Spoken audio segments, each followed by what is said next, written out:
is upon us, believe it or not.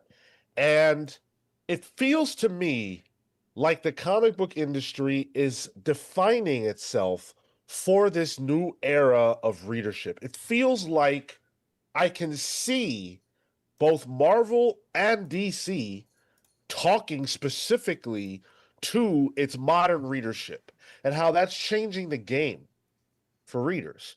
So that made me think about, what are the books that changed the game for us? What are the books that define our generation?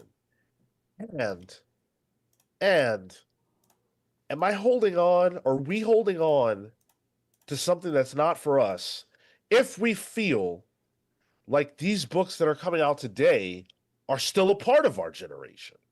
Are we the dinosaurs? Is that what happened? Did I become a fucking dinosaur at 35 years old? I when I was putting together the thumbnail for this episode, I was real tempted to just name the thumbnail "The Comic Unks" because it feels like this is the Unk episode. Yeah. Are we Unk? That's a good question. I'm chopped. We are I don't know if chopped I'm and Unk. Unk. Yeah.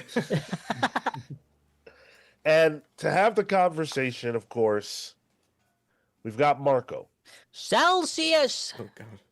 Tyler, Aye. Jeez. I'm Sean, but we have a special guest. You hear his shout out every single week on the show.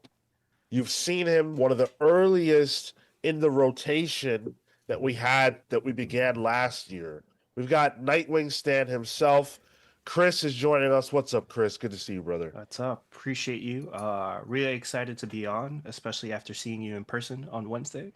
Yes. Excited to talk about the current state of Unk Comics and being chopped. So thank you for having me on. Unkdom. The unction. Yeah. yeah. Chat. Pull up to the unction today.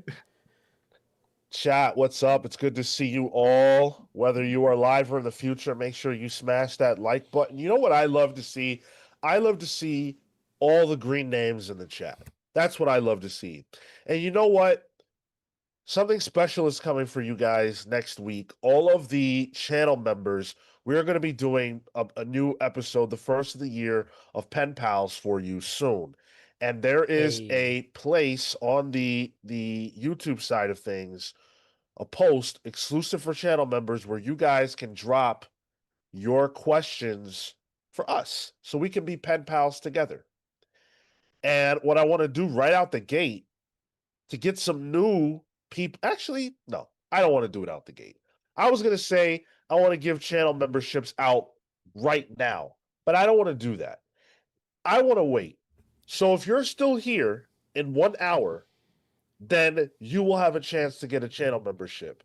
And I want you all to leave us questions. I want this to be the biggest pen pals we have ever done. I want to be inundated with questions. So get them in. A lot of you have already gotten some good questions in too. So Yeah. keep them coming. Yeah. All right. All right.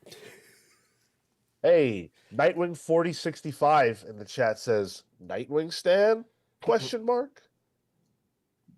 Do you want to talk to them, Chris? Yeah, I have a Yap channel where I talk about comics like this channel here, and I've neglected it for a little bit because of the state of the world. I can't sit down and talk about things, but that's why I'm on here to talk about comics with friends.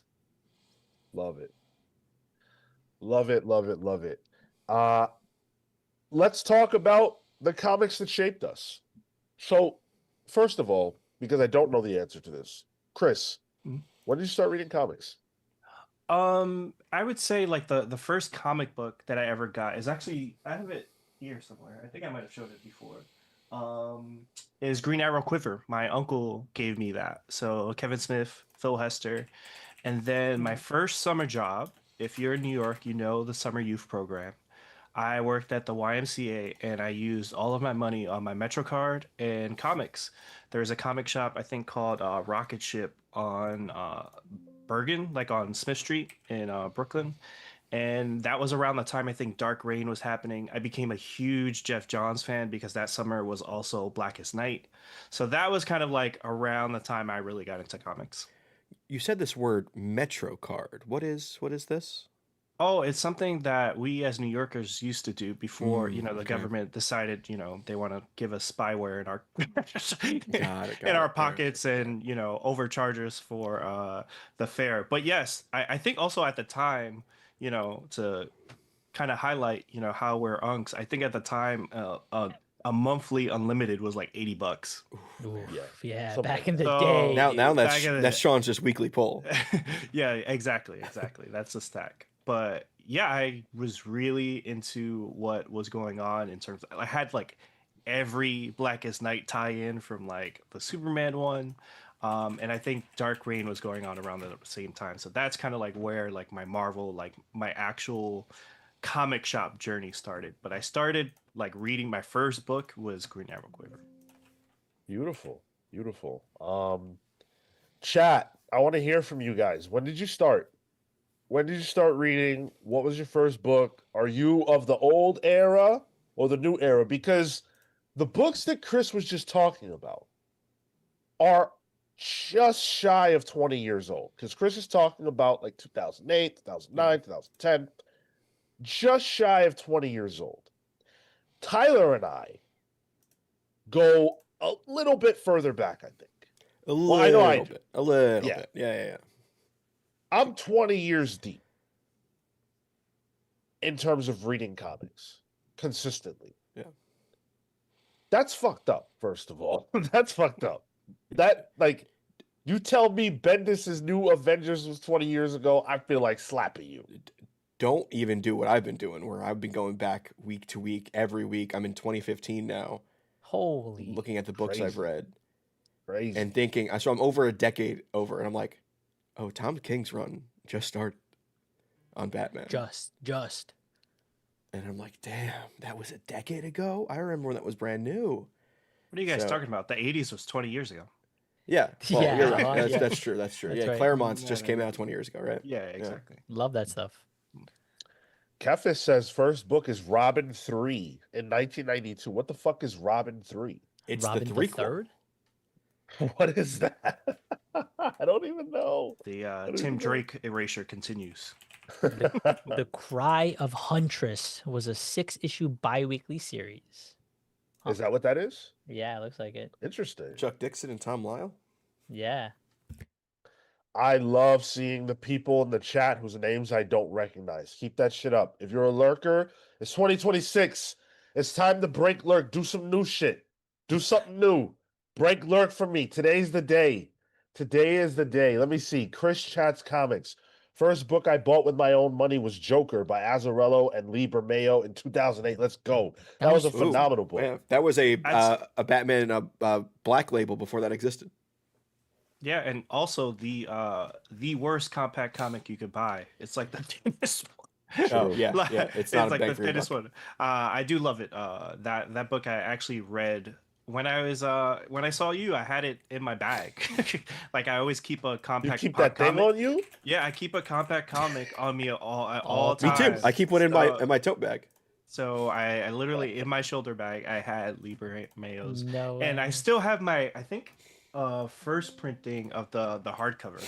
Nice. Okay. Amazing. So funny thing about that book came out, I believe around the time I was still in high school, and my friend who ran the comic book club at our school was a big Joker guy, and we like tried breaking this book down and having like an actual discussion about it. Didn't work. We were just high school kids and we were just fucking dicking around. This guy was also on MTV's Made. So I think there was a film crew at the time. But I remember like trying to dissect this book because I felt like this Joker was like, there's something here that I'm not quite getting. But I was just sticking around. I'm like, give me more Avengers. That one Roman from history class. That's a funny name. You all feeling so unk right now for real. I only seriously started last year. I'm also pretty young, but stuff like Batman Hush still feels pretty modern. Okay, I love it. You started last year. What are you reading, bro? What are you reading? Hopefully not Hush too. I mean, at least that wait would have been short for him. Yeah. Oh my God. Yeah, Look at all that's these a good point. comments. Look at all these comments. It's Far beautiful. Sector.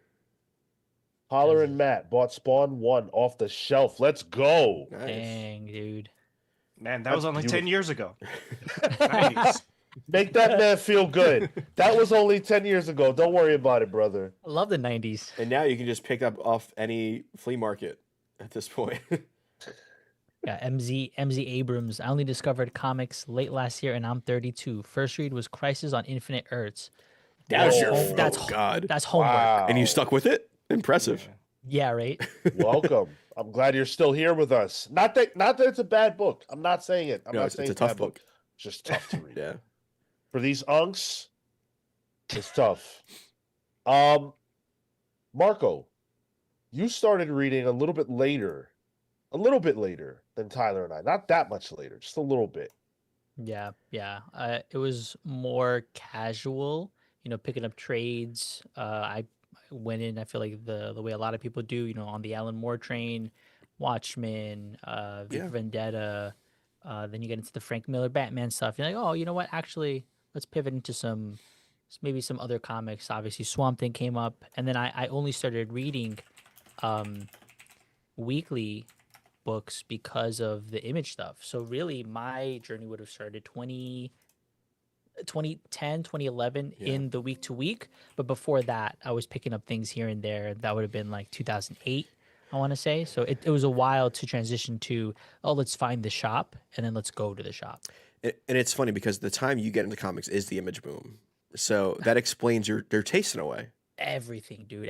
Everything was Image. Any number one that Image came out, I was prioritizing that over any other book. And then New 52 came out, and I'd be 10 number ones, a saga, something else I was following, and then Swamp Thing, and maybe I'd try out one other book. And I guess it wouldn't have been until New 52 till you really delved into superhero stuff, right? Yeah, that makes sense. And it was light. Anything that was superheroes was light, and it was only New 52 and DC because that was the new hotness at the time, right? It had so much buzz, and so I that's what I was picking up.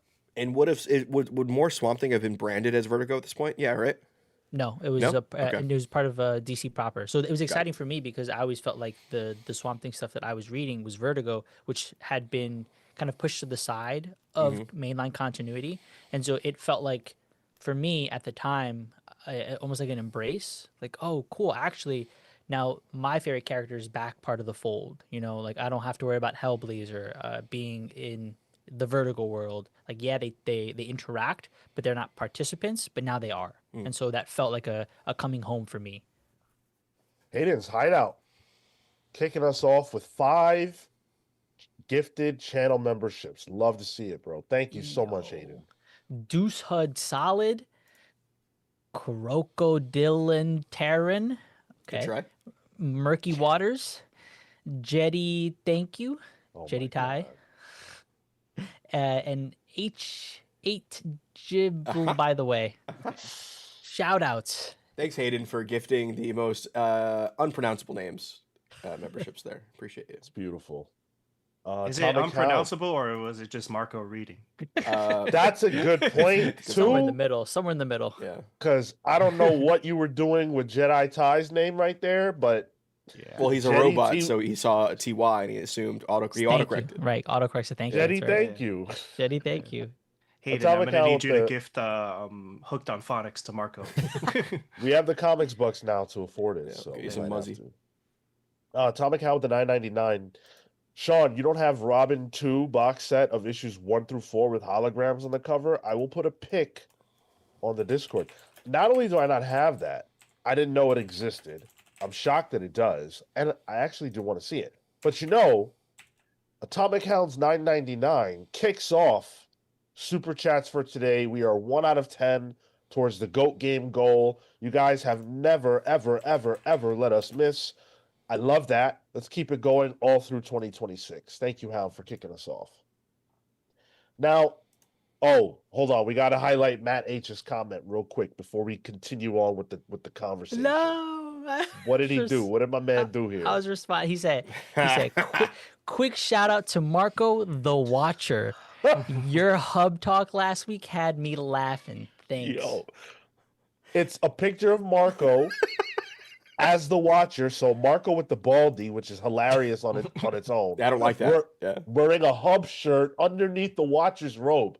Matt, you're a genius, bro. I don't even know how you did that. A robe has a distinct peaking towards the pelvic region too. Interesting. Yeah. How do you know I wear that? Okay. All right. I'm gonna take us back to 2005 because that's when I started. But it's not just because of that. It's because I think at that time there was something happening in the comic book industry where the big two in particular were putting the industry in the hands of the young writers. It's weird to say this, but at that time, Bendis, Johns, Morrison, yes, Miller, they were the new guard. Ellis, Whedon for a cup of coffee, they were the new guard. They were the young, up-and-coming writers with something to say. They had styles that felt distinct. And as a new reader, you could start to figure out, okay, Mark Miller writes like this. If I like these kinds of comics, I should read what he's doing. But Bendis writes like this. And Bendis is the one who has the keys to Marvel. So if I want to read what's going on in Marvel, I got to read what Bendis writes. You know, you go from just loving the superhero books to realizing that these people have something to say and that you care about what they have to say. And I compare that directly to what's going on now, where it's like, oh shit, Dennis Camp has something to say. I see that. I hear it. Scott Snyder, he's not new, but he has something to say with Absolute Batman. And I feel like what they had to say back then felt like it was to me. You know, Mark Miller and certain others were commenting on a post 9/11 world. 9/11 affected all of us.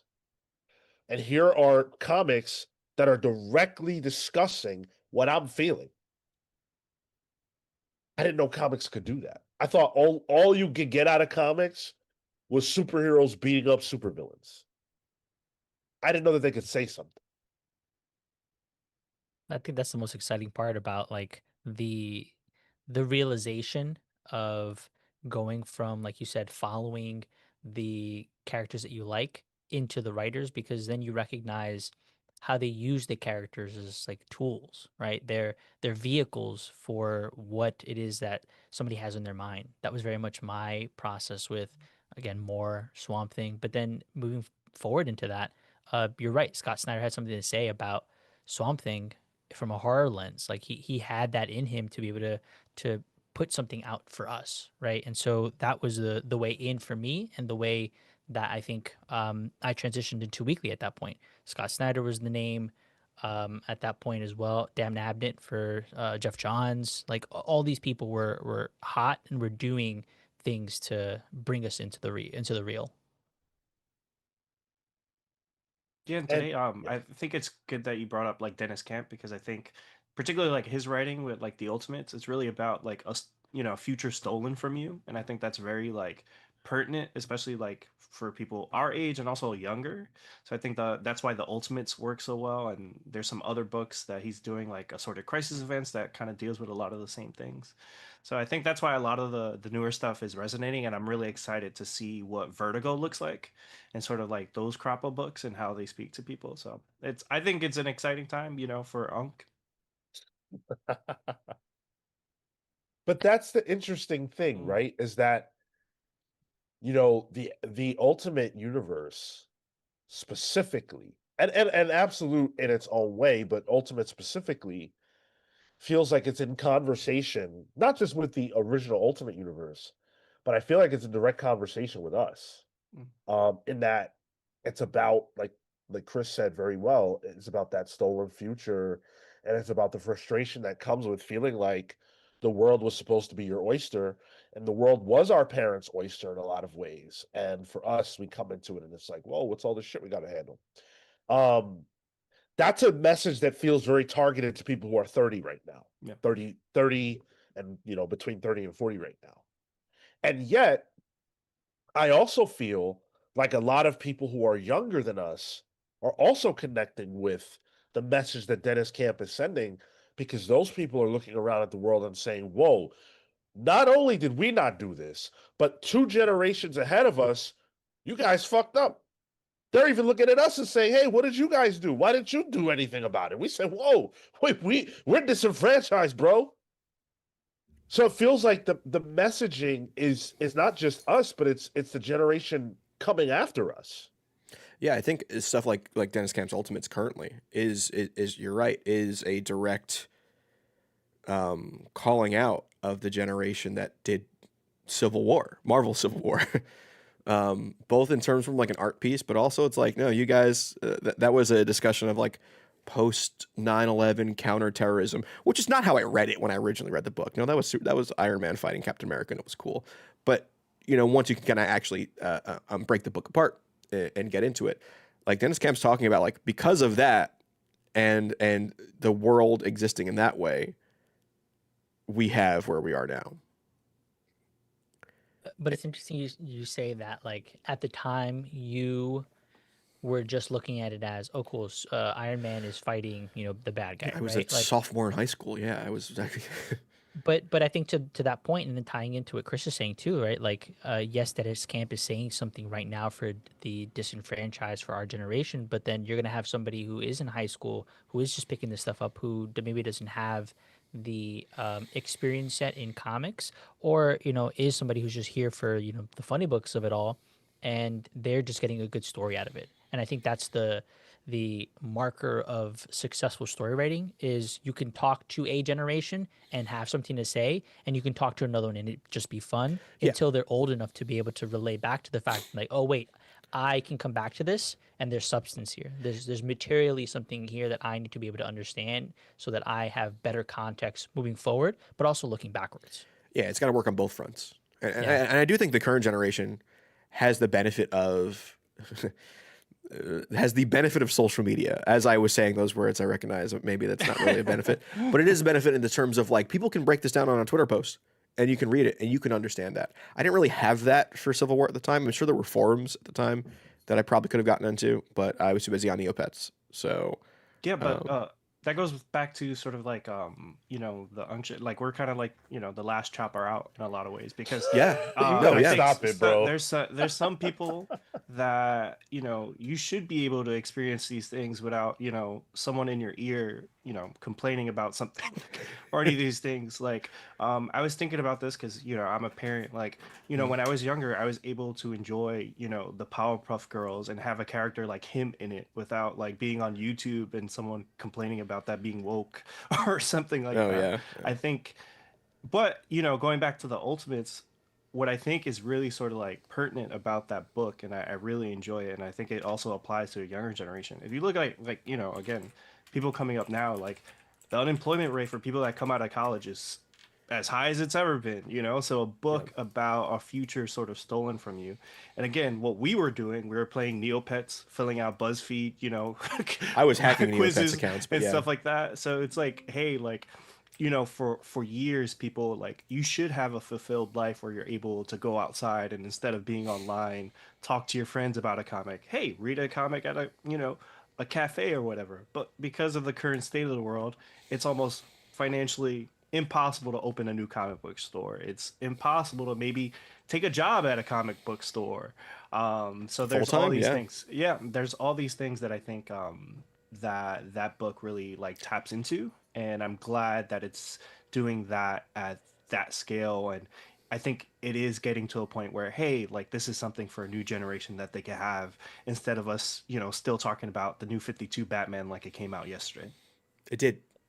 It came out like 2 weeks ago, right? 2 weeks ago, yes. It was the lead into instead of Hush 2 being the lead in into the new Batman, this is the lead into Absolute Batman.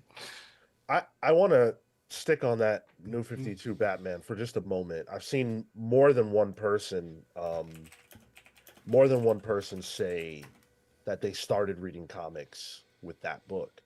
And when you read that book and you know what Scott was thinking about at the time, there's a distinct difference in Scott's approach to Absolute Batman and New 52 Batman.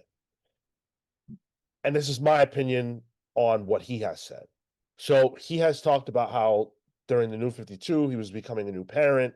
He had a lot of fears about being the writer of Batman. And all of those kinds of thoughts ended up in the work. The fear is manifested in the Court of Owls.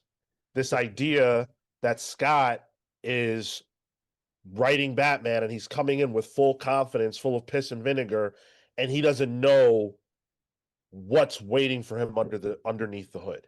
And that thing he doesn't know is waiting for him is the Court of Owls, right? So now, today, with Absolute Batman, you look at that, and that book is all about what we're dealing with and what the world looks like for us, not him. And I love the fact that he switched roles to the point where my belief is that in New 52 Batman, Scott Snyder is Batman. But in Absolute Batman, Scott Snyder is Alfred. We are Batman. I was gonna say his kids are Batman. Snyder really has his kids in his work nowadays. It's built into it, and I can see that's a younger Batman dealing with the oppressive powers of the ultra rich. So I can definitely see how that's a more modern, current generation's take on what that dynamic would be. Yeah. It's interesting because I guess in both cases, the publishers are dealing with a world that is not the one that we might so seem. The All In special gave us a world that is infected by the influence of evil and dark side. And in the Ultimate Universe, we have the Maker remaking things, right? Like it is about how the reality of the current experience is different than what we're feeling it to be, and how we reconcile with those things. And I think DC's approach is uh, very similar to Batman AF. Like it is moving through it, moving ahead of it, approaching it face on, and that's what we've kind of seen in all the books. Martian Manhunter, in Green Lantern. We're looking at these things in the eye, whereas I think for the Ultimates is we're trying to navigate our ways around it. We're trying to kind of like cope with it, and I think those are two just approaches to the same sort of problem. Yeah, and also I think with the DC approach, because the books have taken so long to kind of cross over, they're just now crossing over. I don't think they have like some of the issues that maybe like the Ultimate Universe has, where I think a lot of the books, especially now since they're kind of racing towards the end, it's a little tough because I think the messaging has been lost a little bit in the last like whereas like with the absolute DC stuff, they're so character focused, and I think each book sort of talks about a different thing in current society, whether it be like Absolute Martian Manhunter or Green Lantern, like all of these books. The only one that I feel like is very like traditional is Absolute Flash. That's like very, to me at least. I'm sure there's people that take a lot of meaning out of that. To me at least, is very like, superhero, which I think, they need in the lineup. But Absolute Batman, dealing with a lot of the stuff that I think again, and with Scott, I think that's still a very personal story. Me as a parent, I think about sort of like what my kids have to go through and sort of like the dark world that they have to navigate. So I think both why those books work is because they come from a very personal place. Absolute Wonder Woman is amazing, and sort of like deals with a lot of stuff. So I think why sort of like we got into this point where we finally have something new for a newer generation is that the companies, at least for now, because sometimes they, shoot themselves in the foot, have sort of like been like, hey, instead of going like, hey, you're gonna do Spider-Man because I told you to do Spider-Man. It's like, hey, you as a creator, and I think Scott has talked about this. You as a creator, what excites you? What do you want to do? And I think out of that approach has come like some really interesting books that hopefully give a new generation something to look forward to. And I think that's why a lot of the success of like Ultimates and Absolute hasn't really translated to the mainline book, because the mainline books, as good as they can really be, most of them are like, hey, like this doesn't seem like for me, I want something new. How do you get new readers? And I think the Absolute and the Ultimate Universe do that really well. Let me snag this super chat real quick. Hayden's Hideout says, Tyler, I would like to remind you that retro is anything 13 years or older. Early New 52 and Court of Owls is now considered retro. I have UNC status. Cool. Let me go get my AARP card after the show. You don't already have one? I might. There's so much mail I don't open because it's like in the mail. Junk. Yeah.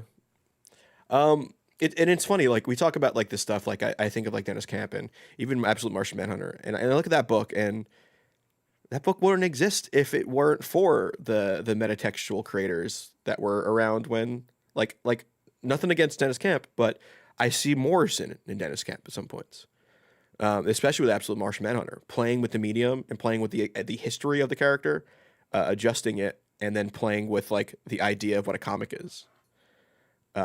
Specifically like those Martian vision things. I'm sure Morrison would have thought that was fucking rad. So like I see the stuff that I was reading back when I was younger, and how the people who are writing comics right now are around my age, you know, so they're influenced by the same things I read that defined my generation, and now I'm seeing that in the current work. Unk comics for unks, made exactly, by unks for unks. You better stop it. No, I think that's really true, and I think that's why again the influence is starting to show. But I do sort of like worry about like, hey, how do newer people get into comics? Like, I know a lot of people don't love like Dan Didio, but I think he did an interview once. I saw it on like YouTube where he was talking about sort of like the biggest competition in comics. It's not necessarily like manga, it's the other adaptations. Like my son, he's watched the Spider-Man movie, but he's probably more into the Spider-Man game. And he never has to pick up a Spider-Man comic. That iteration of Spider-Man is so new and fresh and for a newer generation. And I think the comics find a hard way of doing those things.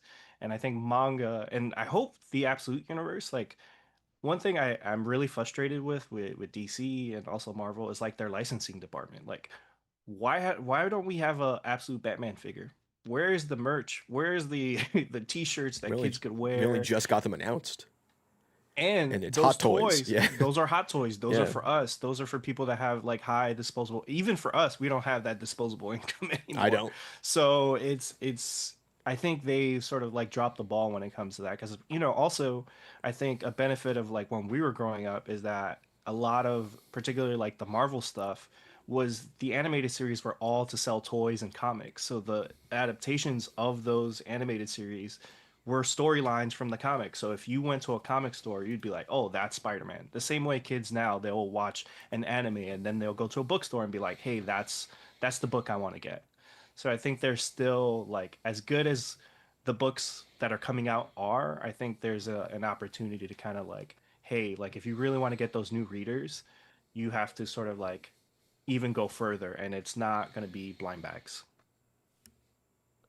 Well, that's I hear you on that. And I think, we talk about that stuff all the time. I think that the comics are doing a good job. I actually think I think comics are doing a great job at presenting themselves as accessible in terms of the actual books. We could talk all day about marketing and everything else, but like I think what's between the pages and some of the compact initiatives and things like that, I think they're doing a great job at opening the door. And one of the ways that I think you open the door is by telling stories that will actually resonate with people in a way that makes it unforgettable.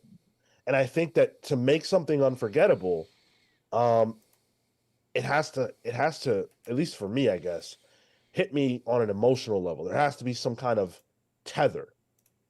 And I think that that's something that the industry is doing really well right now. My question is, where the fuck was all this in the 10s? I feel like the big two took the 10s off as far as telling stories that could really impact us on an emotional level. What the fuck happened?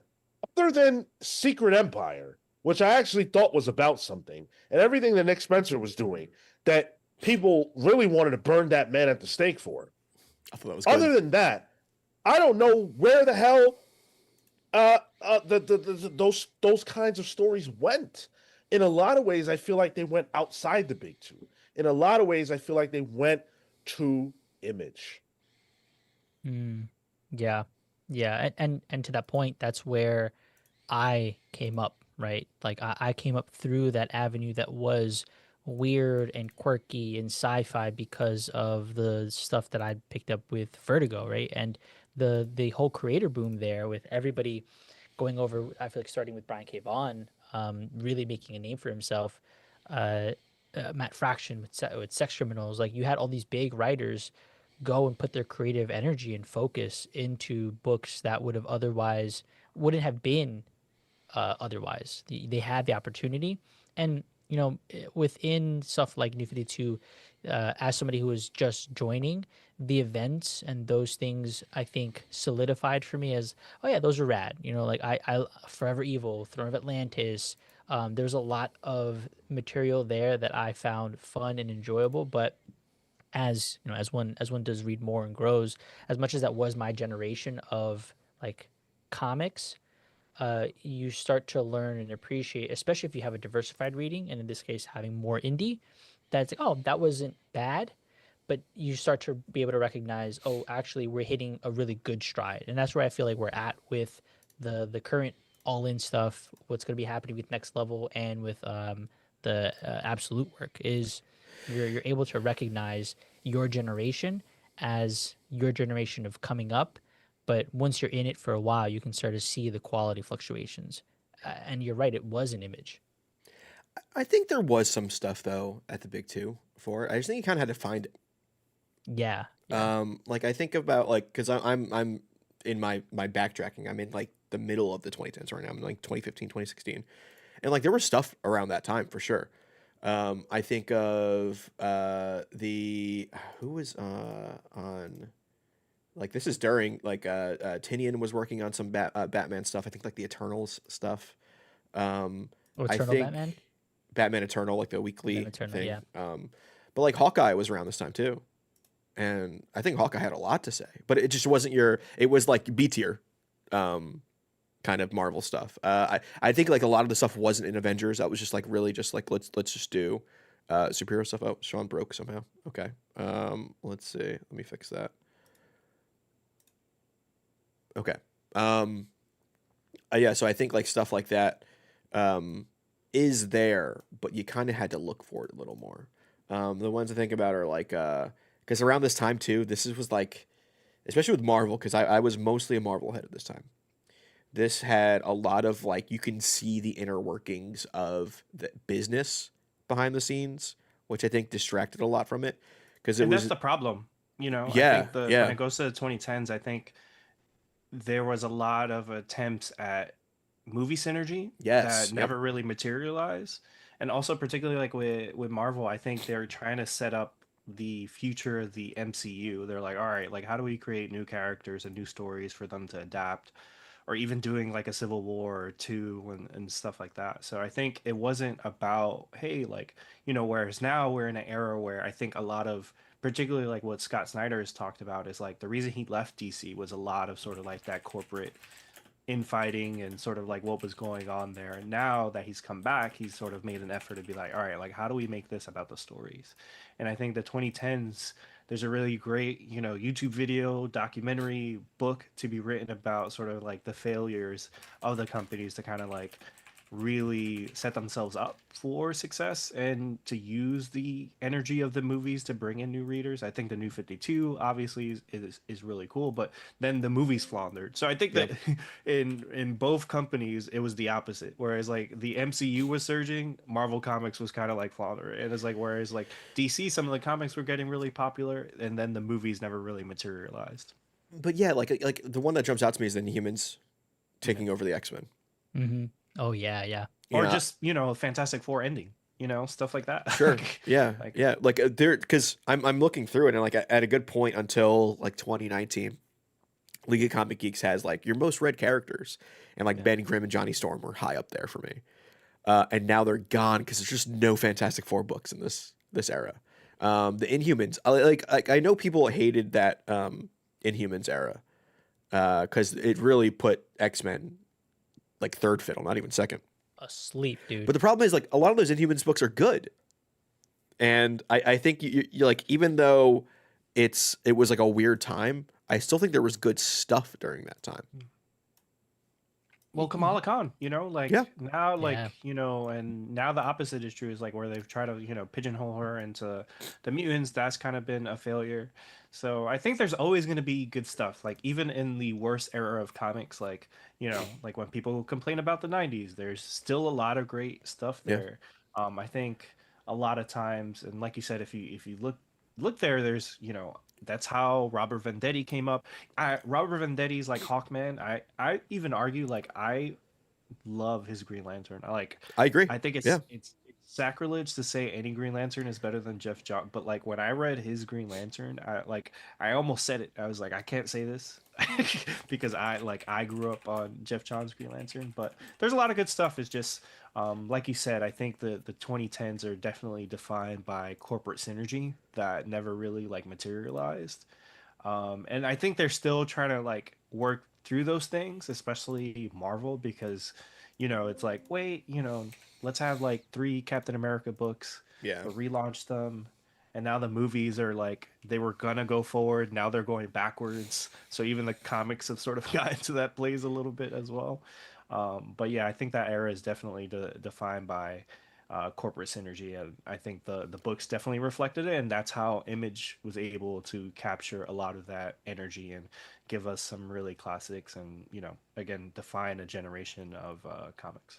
And Sean, like, to catch you up, we were talking about how, like, you mentioned how where the hell was that oomph in the 2010s, and it's pretty much because that's the Perlmutter years, especially for Marvel.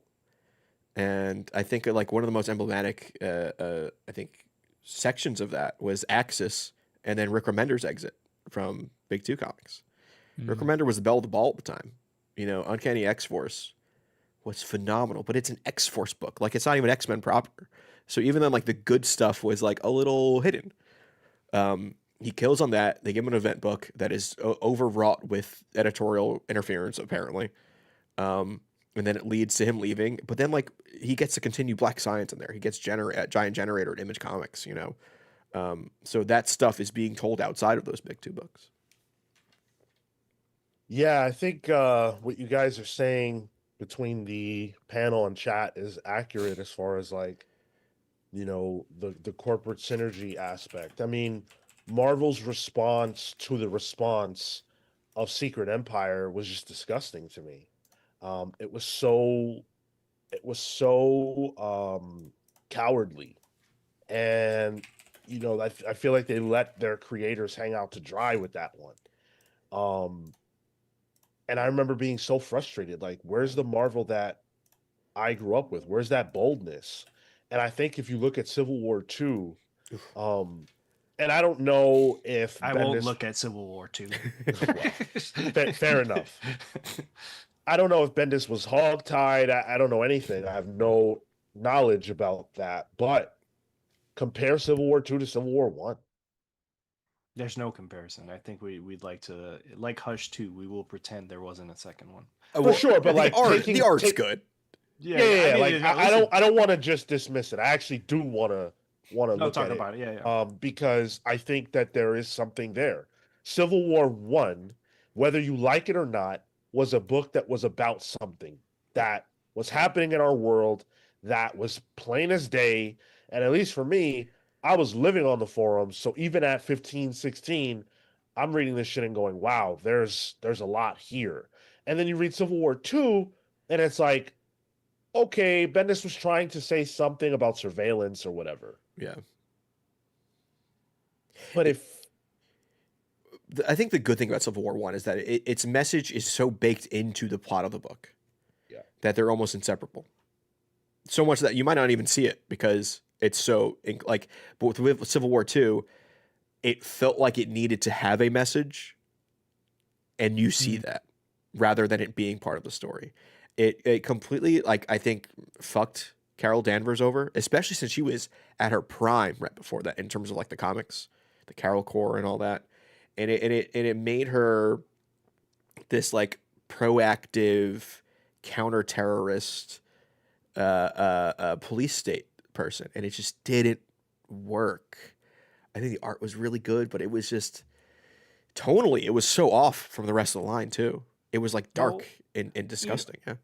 Going back to the point of like the corporate synergy is like where Civil War one did not have a movie studio Sure. around. It did not have a any of those things, and so like the characters that are in it are it's a huge cast.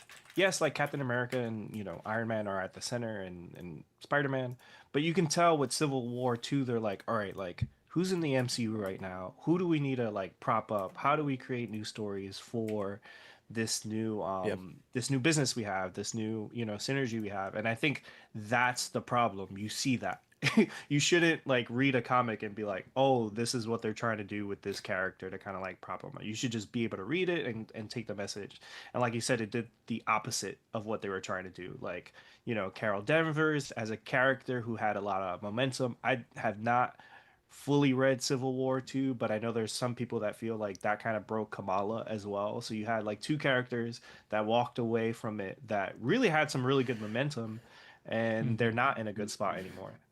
Yeah, and as you guys continue to talk through that, I think one of the things that for me comes to mind is the attention that gets placed. Like as much as people can or companies can diversify their offerings or diversify the things that they're in the middle of working on, there's a level of attention that has to be granted to either endeavor, right? Either project, right? And I think in that during that time, you're right. It is the corporate synergy, and so you could feel the attention of Marvel. The priority was we need to ensure that everything to some degree benefits the movies that we're going to be doing. So that's why we can't have X-Men on the board because that's a conflict of interest.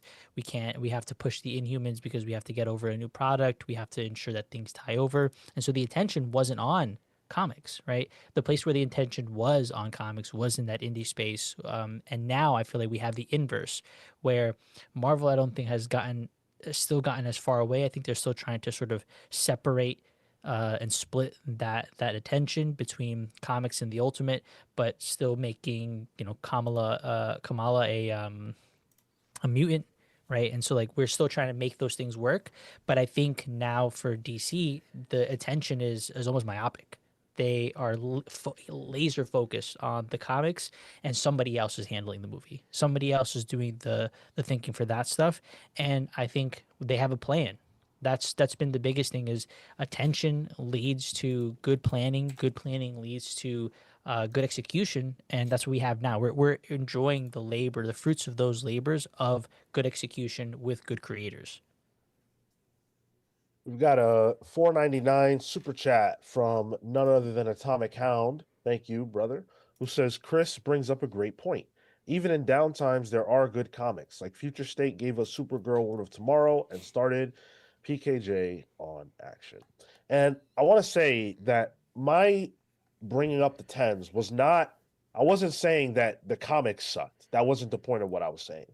The point of what I was saying was that it didn't feel like they were about anything significant. It didn't feel like we were in conversation with the creators anymore. At least not to me, and at least not in the big two. And yeah, there may have been individual books that gave that impression or that vibe, but it didn't feel like that's what the industry was doing. It didn't feel like that's what Marvel was trying to do. Civil War One felt like it was in conversation with the world we were living in. Civil War Two feels like it wants to be, but it also kind of feels like the 10-year anniversary came around and we needed to make a sequel.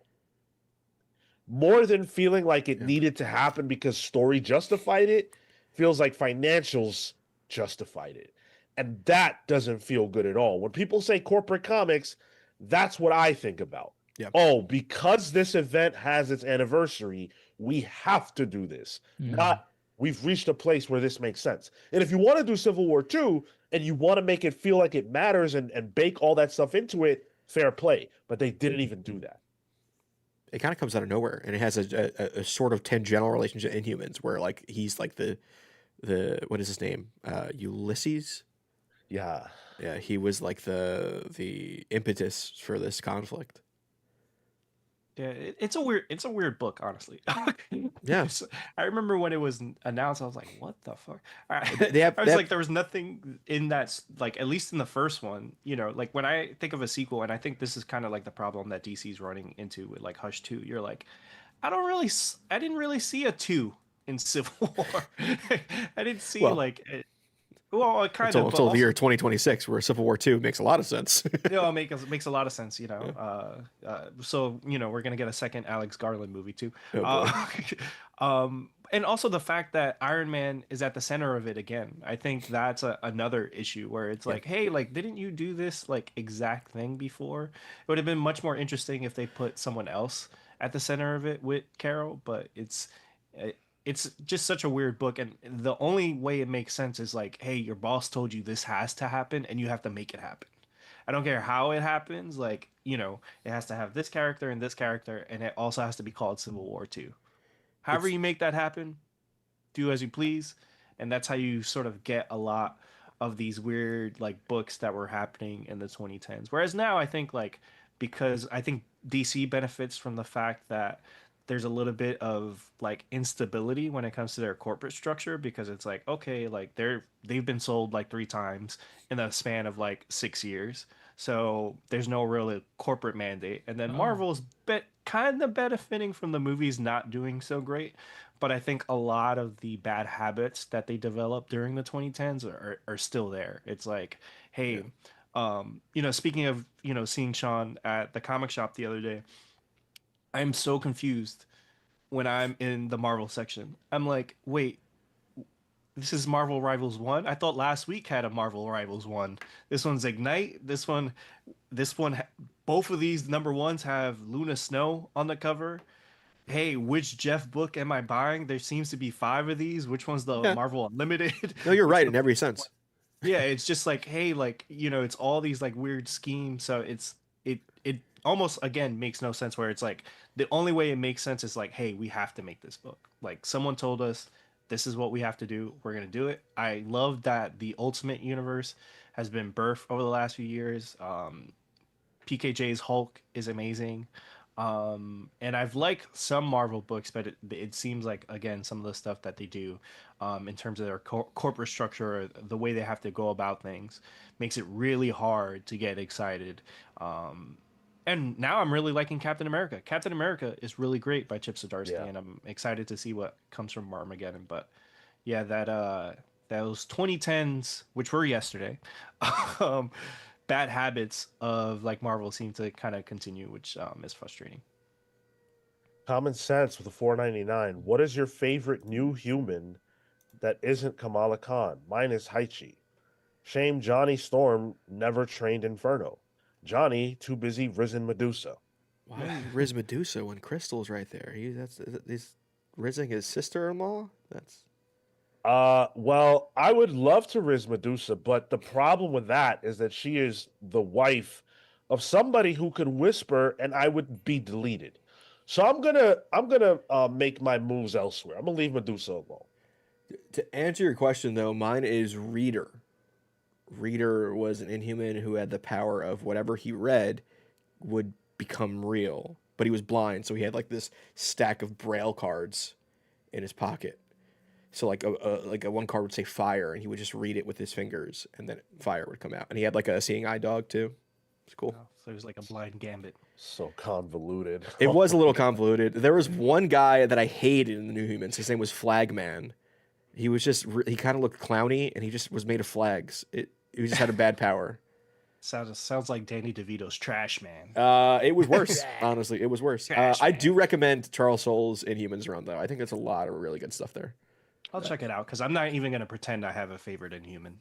And this question is about new Inhumans at that. So it's not even about. I didn't even know there was a new Inhuman. So Yeah. definitely need to hit the Marvel Unlimited. But yeah, I won't even pretend. I did like Saladin Ahmed's Black Bolt with Yes. Christian Ward. Speaking of like really great books in like the 2010s, I think I've actually reread that book. But again, that's just one Inhuman. That's just Black Bolt. Yeah, I don't have an answer, Common Sense, because I don't know enough of the new Inhumans to give you an answer. and you eliminated the only one that I would have said, which is Kamala Khan. But thank you. Marco, you've got an answer, of course. You know what? I was thinking It's through the Swamp line. Thing. I was it's a man thing. I was still thinking through Reader. If he's blind, how does he know what fire looks like?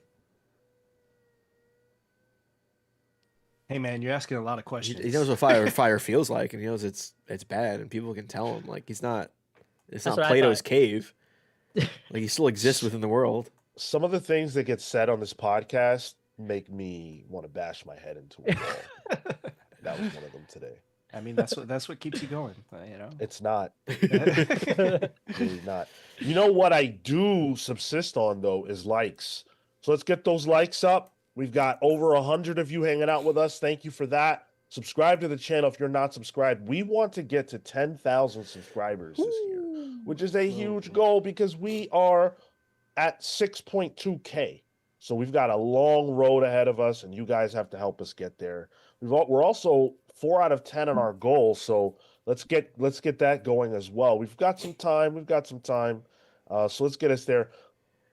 Yeah, I think that we're finally getting to a place where it feels like we can have quality and substance. And I'm not saying that there was no substance whatsoever in the tens. I'm just saying that it felt like you often couldn't have both. It felt like books that were trying to say something only were interested in that and had nothing else. And books that were action heavy just had that. Now I feel like we're getting a little bit more of an integration on both ends. Do you guys think that we are going, some books are going too far with their political commentary? We've got Captain America right now making big, bold political statements. We've obviously got every Dennis Camp book making clear statements. You've got the Absolute Universe. Do you guys think that it's alienating, or do you guys think that this is the way we need to progress? We're not going far enough. No, I think some of them, like particularly like Captain America, and I think when these books do well, like Absolute Batman is pretty like political, especially the annual, and everyone seem to love it. It sells really well. So I think in general, like when you're gonna make political commentary, it just has to be good and can't, beat people over the head. So I think, more good political commentary. I think what was happening, particularly like in the tens, sometimes you had a lot of things where you had, corporate like identity politics where they were thinking, hey, this is what you want and this is what you need. And I think a lot of people rejected that. Whereas like now I think people can relate to sort of the political messaging of, hey, there's a future that was stolen from you. Hey, there's, a rich elite that's making your life miserable every day. And I think those are things that people could kind of relate to. And I think we're going to see more of it because something about the 2010s that I think isn't as present now is that I think a lot of creators were making books to get a Netflix deal, which is not a thing like it used to be. So I feel like they're putting a lot more into the comics being comics, which is going to be, I'm really excited for. It's going to be recession comics, like people really sort of speaking from a place of like, personal space, like, hey, like the money really isn't there like it was for like indie creators. So seeing people like Chip Zdarsky come back to Marvel and do something like Captain America, I thought was, and especially from a Canadian, I was like, a Canadian's writing this, and it was just great. I think there should be more of it, but again, you kind of have to be, there's a delicate balance, but more of what Daniel Warren Johnson was saying in the annual, more of that. Yeah, art is made to be a vehicle for anything, and in this case, politics is just one aspect of that. So yeah, I think agreed with Chris that we need more good commentary. There's always room to do it wrong or to do it from an uninformed place, and so that affects the quality of your output. And then that's where you get like, oh, this book's too political. Look what it's trying to say when it's not part of a good story. And I think the other thing that you were saying about the 2010s is, yeah, there was a lot of I think the identity politics piece. I remember specifically there was an issue of I wanted to get into America Chavez at the point, and there was one book that got published, and the first few pages were like, oh yeah, and then I have me and my mama, and then also my other mama, right? Like it's like, oh, we get it, Yeah. your parents are gay, and like you're Hispanic, we get it, we totally Yeah. get it. So Yeah. I'm still and waiting. that shit, I'm still waiting for that new Warriors book. By the way. yeah. Yeah. And that rubbed me the wrong way of just like, look, we get that there's a pride involved, but the that doesn't have to be the sole focus. And the book was hampered because of that, because the objective was to ensure that you were aware. That Yeah. was that was one of the first times when we talked about that on this show where I was like, yo, I fuck with Marco. Because at that time I felt like saying that something like that wasn't okay or made us feel uncomfortable, that was a weird statement to make. Yeah. And I remember you being like, wait, this feels wrong. This is like pandering and bad. And I thought it was bad too. I was Yeah, like, dude. holy shit, this doesn't feel like for me. It's for me. And I am in the demographic that's being spoken to with this America book. And it was just like, wait, this is weird. And there were a number of books like that, I felt like in the 2010s that were very much trying to appeal to me, but doing it in a way that was uncomfortable. Yeah, I think it's 2015 to like 2021. It's a weird spot for political messaging because it is very identity politics driven, which doesn't really break until the shit show that is COVID, and hasn't really even shown it's truly broken till now ish. Well, even now, I mean, I don't know if you guys seen sort of like what's happening with Cheetah and DC's Cheshire. new character. Yeah, it's like, Yeah, yeah. hey, that seems very like 2015-ish. But on the other hand, you read the Ultimates and the introduction of Vision, where it's like, hey, it can be interpreted as that, and it's Yeah. something that's not like beating you over the head. And I'm excited to see how that story kind of like unfolds. But it's something you could go back and read in the story, and it doesn't feel like, forced or weird or like a corporate or someone just again just being like, hey, I feel like this is right and you should read it. And I Well, think it doesn't come from a genuine place. I think of like when Bendis introduces Miles in his mixed race household. Yeah. That wasn't a part of the story, but like it was. You know what I mean? Like they don't throw it in your face. So I think it's just we're learning that like good stories are that first, and the content of them can be political. It can be progressive. It can be inclusive, and but it has to be a good story first. Yeah. Once if it's good, then you like it no matter what. It And can even be radical, yeah, like yeah. I mean, like Absolute that, Batman yeah, is. yeah, like that. Although, that is, did we get any like real huge news coverage on that?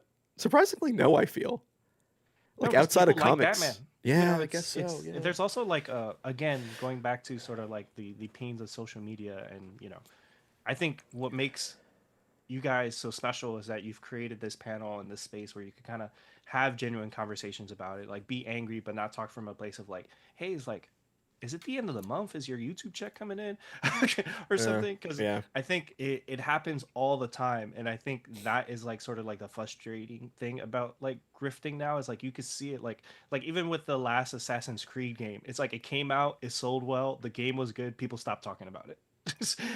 Up until like it was about to come out, it was the worst thing in the world and all that. So in the end, the cure to this is just making good comics, good art, and I think that always puts people in a place of like, for example, Andor. Andor is like one of the best Star Wars things ever, and One of my favorites. it's Yeah. literally super radical, super progressive, features a Latino lead, all those things. But because it's good, no one really sort of like comes at it. Is he Latino if it's in space? Like, is it? Yes. Listen, I claim him. I claim Paul Dameron. Got it. I claim him. All right. Yeah. Izzy's issues with 5 spot. Art is inherently political, as is the consumption and interpretation of art. It seems like comics have always had that going for them on all fronts. Um, I yeah, I mean, I think that when a story is about that, it can be frustrating. I think that stories should generally include that because you have to have something to say. I'm not saying that you can't have fluff, fun superhero comics. I love that shit. Joshua Williamson's Superman has nothing to say, but that book is fire. I love it. It's a great comic. It's just a great story. And I think that should exist right alongside your Civil Wars or whatever the fuck. The reason why Miles worked is because he's not a clone of Peter. Yep. His race matters in his stories, but it's not the only thing that matters. Yep. And I really appreciate that. But thank you, Izzy, for the $5. Thank you so much. I'm trying to rack my brain to see if I can figure out what Superman's about. And the only thing I can come up with is like it's just a dissection of what the DC universe is, which I guess that's fine. It's about, Dan Mora art, him punching Doomsday and sort of the stakes. But yeah, you're absolutely right. And I think that's okay. And sometimes we go too far in the other direction, where it's like, no, every book has to have a statement to make, and every character, nah, fuck all that. We've had that. We know what Superman stands for. Let that man go fight fucking Darkseid. Let that man go do his thing. This character has existed for 100 years. Every story cannot be that. And that has to be okay too. The drama has to play out. Yes, exactly. Now, before we wrap this conversation up, actually, yeah. Before we wrap this conversation up, I want to say thank you to the sponsors of this podcast, the people who make this possible, the Palsverse Legends, and the people who have joined us over on Patreon. Patreon.com/thecomicspals. If you guys want an origin, you've heard us read those origins. If you want a shout out on the show, that's the way to get it. I'm going to run through these. Don't forget, we are giving away 5 gifted channel memberships. I'm calling it 11:30 is when you are going to be able to get possibly a channel membership here. Special shout out to the Palsverse Legends, Hound of Justice, Atomic Hound, Starcross Catherine Stars, The Spear of Judgment, Jay's Jumble, Jalen Jackson, the Sanguine Sorcerer, Safe Haven, Hayden's Hideout, Jesse and the Juggernaut, Kyle the Zenith, Panda v Panda, Ted Wong, Adam Solus Smith, Sam, The Last Young Renegade, Blur Jekyll Jose, Entertain Me, and Peter, Living Lightning Electrics. And thank you to Palsverse members, the Night Stalker Harris Tajinski, Brian Demolished Del Pozo, Kefis the Incorruptible, Momentum Mike Elliott, Dan the Truth Trudeau, Marley Manastorm, Slow Flow Dameron, Christian Uncaged, The Spear of Justice, Izzy's Issues, Robert Runback Cashaback, Pete the Dreamweaver Collins, James Just Jamming Jones, Paul Powerhouse Smith, Neon Knight the Cosmic Avenger, Matthew the Shade Cosmo, BJ Kicks, aka Comics Are Dope, the Grand Alchemist, Chop Harder Alchemist, and John Barrier B. And let me not forget, Just Unseen, who is also a Palsverse legend. If you didn't hear your name and you're supposed to, you will hear it later. Thank you so much. Yo, we got a gift, Sean, for you. Matt H said, "Here you go, Sean. You can raise up Medusa." Oh, let me see. I gotta see that. Shit. Where is it? Oh, let's see what Matt H did. Oh God. That is a terrible picture you used of me, Matt. Jesus Christ. I like how Last Young Renegade responded with another black hero with black in their names, shaking my head. That's the exact right reaction. Banksy said Blacker Bolt.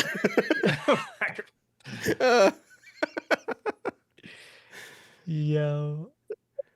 Crazy. You just need to have his profile on a separate tab and just keep refreshing, I guess. Yeah. Literally. Yep. We missed the Blade one. The Blade one looked really cool. I thought that was a legit picture of you. I thought you were cosplaying Blade at some point. I thought you were cosplaying the movie that is never going to come out. Don't even start. Don't get me started. Jay Sage with the $4.99. Been reading the 99 Genis Vell run, and it's so fun and kinetic. Love the Sentry too. However, I don't think he has one fun story. So agree with Sean. Check out Jeff Lemire's and Kim Jacinto's Century miniseries. It's fun and it says something. Lemire did Century. Wow, the 2010s really were lost. I gotta. It was a weird time. Yeah, Yeah, I it really was a have to- you really really have good to book dig. though. Did It not gives know him a that. sidekick, and that's all I'll Oh, say. wow. Century Junior. Not far. No. The 2000s have a legacy, right? I think the 2000s is when comics found its groove again. It's when comics trusted the new guard, because they didn't trust the new guard in the 90s. It's like every other decade. They trusted them in the 80s. That's what think about who we got in the 80s. We got Alan Moore in the 80s. The 80s trusted the new guard. The 90s, in my opinion, didn't. The 2000s did again. And these motherfuckers had things to say. And some of them didn't. Jeff Johns' stories have heart and emotion and soul, but a lot of them are just really fucking good and really fucking fun. So fun came back, but I think also politics came back. The 10s, I don't fucking know. I think the 10s in a lot of ways is defined by the corporate synergy. Yep. The lack of new voices within the big two. And the rise of indie comics. But now, the 20s, post-COVID, where I feel like the identity for this era is finally taking shape and unfolding, I think we're back. I think you can see the trust in the new generation. I think you've got Kelly Thompson. You've got Dennis Camp. Who am I missing? I know I'm missing a bunch of people. Rom V. What am I saying? Sure. Yeah. Rom V. Jeff Lemire. He ain't new. Well, no, he was around. I guess not. Yeah. Well, like Chris Condon, another one. Chris Condon. Condon. Great absolutely. Green Arrow run that just finished. Yeah. Tate Bromble. Tate. Even though James Tynion, his rise started in the 10s, I think he is the man now. Yeah. James Tynion is the man now. And his books all say something now. They're all great. But they all have something to say. Dan Waters, Daniel Warren Dan Johnson, Waters. keep it going. Who else? I want us to say which creators are the ones who make this generation what it is right now. You said PKJ. PKJ, thank you. Yeah, even though like he's not young and spry PKJ, but in terms of the writing career, I think it is. Yeah, it's new, dude. Yeah. I guess technically, Tom King. No. No? He I don't started- think so. I would say I think Marco. Teeny's back on the rise. With Marion Heretic and then the new Gotham City Sirens coming out. I loved her stuff on the Crow era. Ooh, someone said Chip, but Chip's been around. Chip's doing his thing, Yeah. but he's been around. Yeah. He's Nick Dragotta. Yes, finally an artist. Thank you. Oh, my brain didn't Nick's even go been there. Yeah. I feel like with artists, there's a lot more like new voices, or at least people at the top. I think with writers, and this is kind of like a problem with comics, is that because the 2010s was so bad, that a lot of people didn't get to develop, and that's Yep. why we kind of have to say dropped off. names that like, hey, like Scott Snyder is doing amazing with Absolute Batman, but it's like, hey, maybe there should have been a new Scott Snyder to be able to Yeah. deliver something Yeah. like that. But that's not his fault. That's just the way comics is. Like, they didn't use sort of the last era of like, ongoings to really develop a new stable of talent. And there's frankly not enough money in comics for people to stay around long enough to develop careers like Scott has. And there were some great names there too. I think of like Chris Sabella. I think of Vita Ayala. I think of Alish Cott. Yeah. Like Ooh. that were great. That you don't see Um, anymore. Yeah. Fell off. Or they just went to where the money was, which is not Yeah, video comics. games and stuff like that, Yep. consulting. But Hayden Sherman, talking about artists, Dan Mora is still really like, I think, Handsome. very, very handsome, tall, handsome, great work ethic. I think with artists, Jorge Jimenez, I think what he's doing with Batman is so my amazing. God. I think Yeah. what Fraction is like, for him to be on that Batman book for so long and be able to do new stuff with his art has Yeah. been like, I think that's been my favorite part of that book. Yep. So there's a lot of great, exciting times. And I talked about it earlier, recession comics, all the eras you talked about, the 2000s, there was the .com, the early 2010s when stuff was kind of good, like 2009, 2008, where like Blackest Night. recession, what we're going through right now. So I think there's something to be Good said point. about sort of like, hey, when there isn't sort of like that corporate structure and people, have to let out their, frustrations with the world into the work, you do get something good. Now, I wish it didn't take, global financial instability for these things to happen, but I think there's something to be said about sort of like those different eras and what defined them.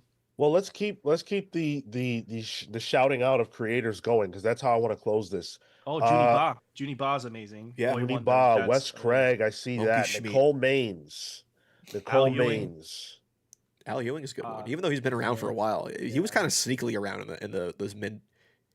Tony Fleece, Feral, Yeah. Stray Dog. They're about to do Deathstroke. Yeah. Oh yeah. Danny, who's going to Danny's be big. doing the Batwoman book. Invisible Man is amazing. Their Arkham book with Dan Waters is one of my favorite like Bat books of the last That like book 5 was years. phenomenal, dude. Those, With the dude, 10-eyed man. I'd say Jed McKay. I'm gonna shout out Jed McKay. I know I'm the Jed head of the show, but I'm a Jed listen, McKay. Jed is great. It's just the corporate structure of relaunching his books all the time. I'm fine with it. It has made. I'm not fine with it. It's made me drop off of all the Jed McKay books. I really like. But yeah, there's some really great talented people coming up, and I'm really hoping that we see even Jorge Corona. I think Jorge Yeah. Corona is gonna have. Some good I saw stuff. that in the chat that like between Lobo, what they did on Transformers. I think if you're the type that you're like, hey, like to buy original art, you should buy some of his now before it's like $10,000 a page. Yep. There's a lot of great stuff, and I'm hoping because there's creative teams with Next Level that haven't been announced, so Yeah. I'm excited to see what new fresh blood we get on that. Jamal Campbell. David Pepos. Shout out to Speed Racer for anybody who's on that book. We'll call it Ricky Agawa too. Ricky Agawa stuff's very good. I love Mark Russell. Mark Russell is one of my Yeah, me favorites. too. Yeah. Oh yeah. Yeah, Superman Space Age, Batman Dark Age. I haven't been reading their Racer X, but I have to get on that. But a lot Ryan of their North. 80s stuff. Yeah, Ryan North Yeah. is a big Yeah, one. That's true, yeah. brand new. They're about to go out. That Flash run is going to change lives. Ooh, speaking of Flash, Gavin Guidry. Gavin There you Guidry. go. Yeah, new. Again, there's a lot of really great new voices, and hoping that sort of this new energy around Ultimate and Absolutes, like we get the new Scott Snyder. Yo, Patrick Say said, shout out to Kid Cudi. Kid Cudi, No, also a comic book Real creator. Moon Man. Also, yeah. yeah. I Nick want to say Klein? Sophie Campbell. I Nick love Sophie Klein. Campbell's Oh work. my God, Nick Klein. That incredible book. I read it sometimes and I'm like, Stare. You just stare. how did he do this? Like, what is going on? Like, how can Marvel afford this? Mike Hank wants to know if or when you guys write comics, how far into your career do you involve politics? Also, the three of you writing the same comic would be chaotic but fun. I don't know if that would work. I mean, just as a general idea, like speaking for myself, I don't think about the involvement of politics in the way that you're bringing it up. I think about stories that speak to my interests and sensibilities and what I care about. And I think if you're writing about what you care about, in some way, that is political. If you take political not to mean, left, right wing politics, but, humanity and, things that matter. And there will always be a political element to that. So for me, it's inescapable. Yeah, I don't think it's a decision you make. I think it just permeates the work, no matter what. Nah, it's a decision you make, bro. I did I did a short story, quick 6 pages. At the time, big fires happening kind of all over the world. There was that one year where it was like You wrote Titans? I almost. They saw it and they were like, "Oh, hey, this guy's onto something. We should do that." But yeah, like reactions, I feel like two things can be political. In that case, it was a reaction to stuff that was going on in Australia, in South America, and in California. I just hate the term political now, though, because it means so much. It's so overreaching, the term. Well, It's not just about taxation, Yeah, it lost this meaning, and to your and Sean's point, like if you're writing about things you care about, everything could be looked at as political. You know what I mean? Like these days, like feeding the poor is political now. Yeah, I know. Like there's certain things that I feel like have been tainted, and it's like, hey, naturally, like when it beats you over the head, yes, you feel it that it's political. But If if you're right, if I'm writing something, it's about the human experience and and my that's view of the human experience, which might be political to someone, it might not be to the next person. So exactly. So, to me, it might be something that like really resonates. To another person, it's like, what is this leftist propaganda? yeah, But I think it's sadly it's been tainted. But I think there are aspects of your career that like that some people may be more outspoken or something like that. Might tank their career through like a tweet. But oh, I think still haven't gotten paid yet too. yeah, through the work, I think it's always going to be somewhat political. But I think on the other aspects of it, it's like depends who you are. Yeah, I don't think every work is political. Like I said, I defy you to tell me what is political about Superman. Yeah. Um, Or that I, it's like there's a level of inherency. He's got right. a I gay don't. son, Sean. Yeah, See, like I can that's spin it. inherently. Yeah, you can. But that's not in the book, though. That's Fair, not yeah, in the he's book. missing. He's missing. Yeah, That might be a political there is statement. no political element to that book, and there are a lot of books like that. And like I said before, that's good. That's good too. Not everybody wants that, and I accept. Like I think that's fine. That not everybody wants that. Yeah. You know. No, I mean there's some pieces of art that you just want it to be that way. Like like I was out with a friend the other day, and I was talking about how Amazon has like Prime Video has like it is the place for dad slop. Like all the movies they put What? out You're right. is Yeah. exactly what a 80s producer in Hollywood will put together. They're like, "Oh, wasn't Idris Elba and John Cena really good in Suicide Squad? What if Idris Elba was the prime minister, and what if John Cena was the president of the United States? Why don't we make an action movie out of that?" And not political at all. You watch that movie, it's just literally just fun. They got a movie coming out with Batista and Jason Momoa, where they're brothers. So I think there is a lot of value to that, to being able to escape and enjoy something, Chris, turn your you are mind talking off. about shit that I have no idea about, brother. Exactly. Well, I'm a dad, so I enjoy Right. dad slop. I am at the unction at all times. Uh, But there's something to be said about creating that type of entertainment and being able to enjoy it. Lectrix with a 50. Hi, some support. Another 5 if Chris joins in on the wheel spins. P.S. One's enough. Chris, if it's too much, DS. What's DS mean, brother? Oh, your Nintendo DS, dude. Gotta plug it back in. Charge it. Charge it. Is that a wheel spin, Sean? No. No. Okay. No, nuh-uh. Dan Trudeau says Superman is 100% political in his creation. Yes, of course. I'm not talking about his creation. I'm talking about the current Superman book. Like a story Yeah. doesn't have to inherently be that. Exactly. I think many of the superheroes' inception you can say that about, but a lot of their stories are not that. Yeah.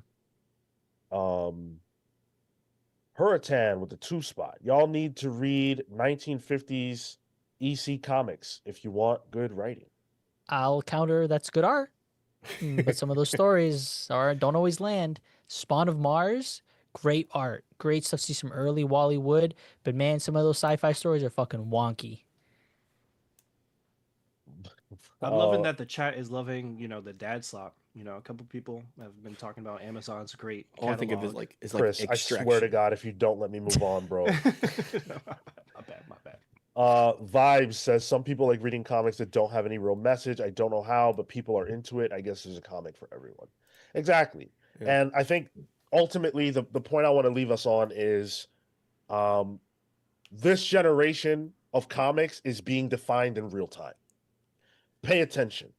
Watch it happen. It's a beautiful thing. I wish I knew more in the 2000s to be able to appreciate what I had. But now that we're in the 20s and we can clearly see what we're getting, you have Absolute Batman that feels like one of those books people are going to be talking about 20 years from now. Pay attention now while it's happening and enjoy the ride. Enjoy the ride. Because it's fun. We've got a lot more show to do. I promised some membership giveaways. So let's do it. Let's give away some channel memberships to you wonderful people. I already got it. Got it? All right. We got, speaking of Hurtan, Cruz Hey. Castillo, EPC Carter, Handstad Dad, and Acevedo. Shout Wow. out. See, when you give me good names, all right. Handstand Dad watching Dad Slop currently. He's watching Extraction on the side. I won't say anything. I won't say anything. Congratulations to all the winners. Thank you guys so much for hanging out with us so far. We are not done by a long shot. I want you guys to hang around because we've got a whole bunch of show left to do. Real quick, I want to let you guys know about the book club. We talked about the 10s. All new, all different Marvel is the subject of this month's book club. So you want to talk about the books that define the 2010s. The final 4 of the book club poll are up right now. We need way more votes. Way. There's so many more people who can vote than have voted. So if you can hear my voice, make sure you get your vote in. The options are Daredevil is the Charles Soule era. That only has 9% of the vote. I feel like that book is much better than 9% of the vote. But again, we need way more votes. Black Widow, that's the Chris Samnee, Mark Waid Black Widow. Yep. Okay. Very good. Moon Knight. This is Warren. No, not Warren. No, this is Jeff Lemire. Yeah, Jeff Lemire. I mean, that one's gonna win. That's Well, hell yeah. It's only dude. got 27% of the vote right now, losing to All New Wolverine, which has 50% of the vote. Is that Tom Taylor? Yes. Yeah. Also, the most issues. I mean, Well, the only one that can really yeah. fill an omnibus. That's a really good book. They're all really good books. Yeah. Ooh, Ted H, thank you so much. Got the 5 Comics Pals membership. We got Quainola Rus, Fernando R, RB the Loner, CLS Rocks, and Etienne. Whoa, dude. From the comics himself. From Power Fantasy? What? Love it. Do you guys have a pick you want out of this? It would have been Moon Knight, but Moon if we got All New Wolverine, then hell yeah. I want to see that. So as much as I love Jeff Lemire's Moon Knight, like I have a shirt for it. It's Greg Smallwood on art too. Like, Black Widow, Chris Samnee. It's real good. Really? It's really good. I had to check it out. I didn't know Wade and Samnee did a Black Widow. It was right after. It's either right after or right before their Captain America run. So I gotta check it out. I'm really excited for All New Wolverine if that wins, because that's a tremendous run that I've never gone back to. So I would love to revisit that. Who's the Tyler, artist you've on read it? all of these? I've read all of these, yeah. Sean, you've also read all of these? Yes. I didn't finish Moon Knight. Okay. But I've consumed a little bit of it. Yeah, so those are the options. If you can vote, make sure you vote. We will be doing that episode on the 27th of January, so make sure you guys come hang out with us for that and get your reading in. I agree with Sam. We cannot lose with these 4, to BH. Yeah. 4 great titles. But we've got a top 5 going on. It's unrelated to All New, All Different. It's top 5 comics resolutions for 2026. These are the things that we, the pals, are committed to doing this year. And hopefully you've got some comics-based resolutions yourself. Share them in the chat if you do. Chris, do you have a comics resolution? I do want to journal more of what I read.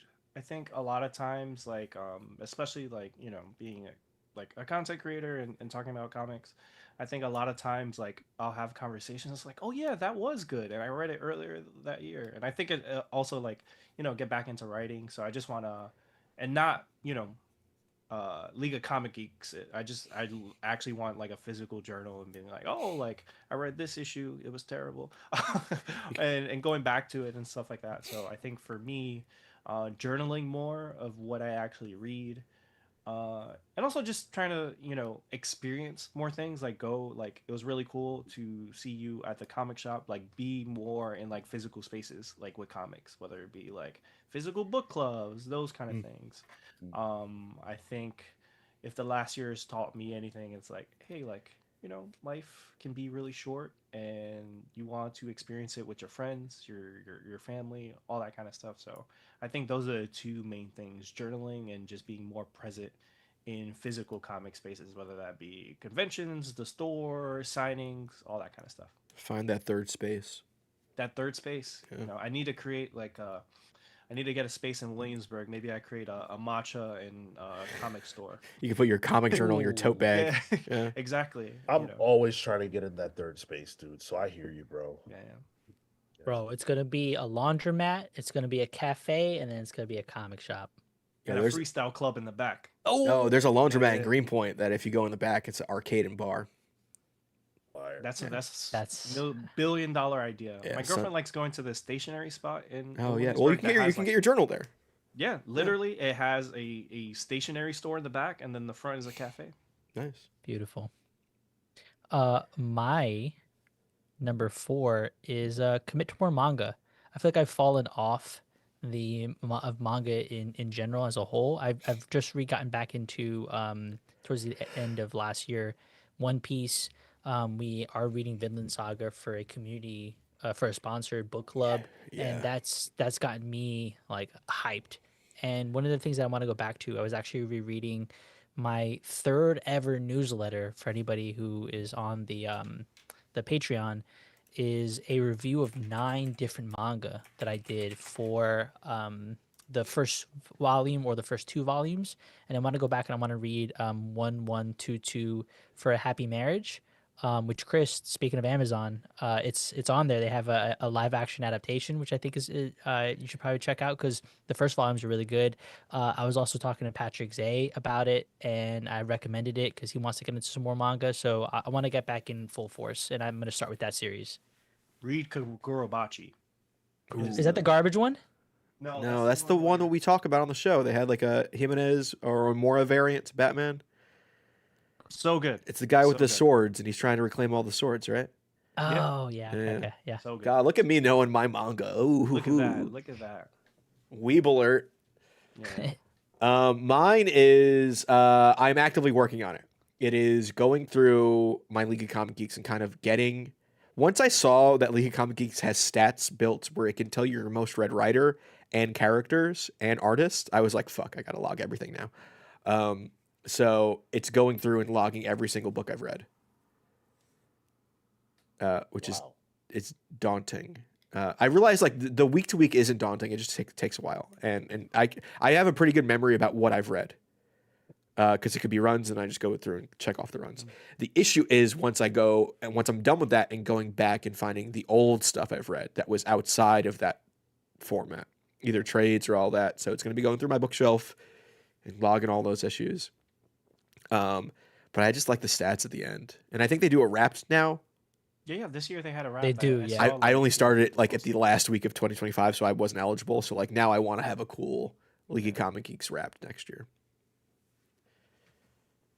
For me, it's something that, quite frankly, I failed at in 2025, and that is culling my pull list. I read too many comics. I buy too many comics. And I realized the other day I was at a point again where it's like there are things in my stack that I just don't feel like reading. And that when I feel like that, when I feel exhausted by the books that I'm staring at, that's when I know like I have too much. So I need to cut some books down. You guys have to help me. We failed collectively as a unit in 2025. So I'm telling you guys to do better. You guys keep me accountable. Wow. Yeah. Yep. There definitely were conversations on Palsful's where like, bro, drop it. You're like, no, but what if? Sean, you still picking up Monstrous? 1000%. There you go. I tried. Dude. It's a you problem. I'm gonna pick it up no matter what. I'm supporting Marjorie Liu. That's right. You support women. That's the spin you're going for. Thank you. I appreciate you acknowledging me, Tyler. Yeah, okay. Thank you. Yep. The woke pals strike again. Steve Canaris. Right. For the culling, Steve Canaris, this should be easy with Next Level and Vertigo launching. So. Oh yeah. You're fucked, dude. This resolution is fucked. Yo, you're right. Oh my god, man. You have to cut around the margins. Like, all right, indie book here, Marvel book here, so you could go all in on next level. I don't even know what to cut as I sit here right now. I just said all that shit about being exhausted by my stack, and I'm thinking through what I buy, and I'm like, well, I don't want to cut that. Actually, read it all. all. So hard decisions need to be made, but they will be made. Next week, we have a very special interview that we will be conducting with a guest creator who a lot of you have asked for over the years, that we finally were able to nail down. That is none other than a writer who we discussed a little bit earlier. Jeff Lemire will be joining the show next Saturday at 10:15 a.m. And we've got an interesting situation on our hands, and I want to explain it to you. So Jeff's going to come on. He's going to do the show. We'll do a 45-ish minute interview with the guy. We'll get our questions in. We'll get your questions in. But then after that, we are going to go live again, and we're going to have a regular show. Yeah. So if you want to hear us talk to Jeff Lemire, show up at 10:15. If that's not your thing, show up at 11. We will be live at 11, doing a regular show with a main topic and everything you expect. But at 10:15, we're talking to the man, Jeff Lemire. We're going to talk about Absolute Flash. We're talking about fucking everything under the sun that he's done that's wonderful. Moon Knight. Moon Knight, yes, exactly. I wonder if we can get Gavin to sneak on the show and be like, hey, can you both talk about JSA real quick? Yeah. If we had more time, I would have loved to have done that. Yeah. So it should be great. If you've got questions that you want us to ask, there are two really good ways to get those in. One of them is to super chat during the episode, but the other is to ask it on Discord. Because on Discord, it's easier to see everything and line it up. And then, of course, super chat's in front of the line always. So hopefully you guys will show up for that. We've got a big Saturday ahead of us, and we're going to need you guys for it. AM, yep. 10:15 a.m. Our regular time slot. Yep. When you would normally show up, next Saturday, we'll be speaking with Jeff Lemire. If you do not care, show up at 11. If you do care, 10:15 a.m. Eastern. Even if you don't care, show up at 10:15. I want everyone there. Please. Yeah. I want everyone there, but I want to make sure that you guys know, don't disappear for the rest of the day. We will be here at 11. Okay. Just block out your whole Saturday. We are. Yeah. Yeah, literally. Her pre-pals, the show, post-pals. It's going to be like old ESPN, just 24 hours of Sports Center. There you go. Hell yeah. 24 hours of pals. Sam makes a good point. How great would it be to tell Jeff we're doing a Moon Knight book club? Patrons get to control that, so up to you guys. Yep. I am voting today. Now, I want to start a new segment here on the show. And it's a segment that we've done before with different people, but I feel like this individual's behavior lately justifies this. There's a new segment that I like to call Jim Lee Watch. Oh. In the spirit of Ezra Watch, in the spirit of Batfleck Watch, where the fuck are these people? In Ezra's case, he was being a terrorist across the globe. Active. They were being a terrorist across the globe. Excuse me. Wow, sorry. We can't misgender a menace. Jim Lee, speaking of a menace, Jim Lee will do anything but draw Hush 2. And so what I want to do... Do you blame him? Yes, I can. What I want to do is I want to highlight every week, what is Jim Lee doing other than drawing Hush 2 until the next issue of Hush comes out. And so I need your help. Every fucking week, I want you on social. I want you finding Jim Lee. And I want you to tell me where he's at every week. This week, Jim Lee was in South Korea. Ooh. Instead of drawing Hush 2. My man got on a plane, left his family behind to go to South Korea. For what? For what? A drink and draw. Oh, cool. Nice. You can do drink and draws in any town, in any city, in any state in North America. But Jim Lee had to leave North America and go to South Korea which to me sounds dangerous. I don't even know how you get to South Korea to do a drink and draw at the Dice Latte with Bob Layton. Sounds like a fun time. I'd do Wait, it. what do you think is going on in South Korea? I don't know, but focus on the topic. Yeah. Jim Lee went to South Korea for a drink and draw. Yeah. I'm with Jim Lee on this one. Yeah, I mean, it's actually probably safer in South Korea at this point. I mean, he's the what is he? A CCO? What's his official? He's the president. President. And The president gets to do whatever he wants. The president gets to do whatever he wants, and who knows if he. Every president does, apparently. Yeah, that's true. If he has the script and he ain't drawing it, then that's on him. We don't even know if he has a script. Let's be real. Tyler, you are ruining this fucking bit. Pardon me for wanting to. I don't know. Maybe was he at least doing the drink and draw while drawing Hush? No, that's the point. He's doing more drinking than drawing. Yes, that's the point. No drawing of Hush. That soju's probably hitting though. He drew a Batman and donated it to the charity drive. So he literally was drawing Batman.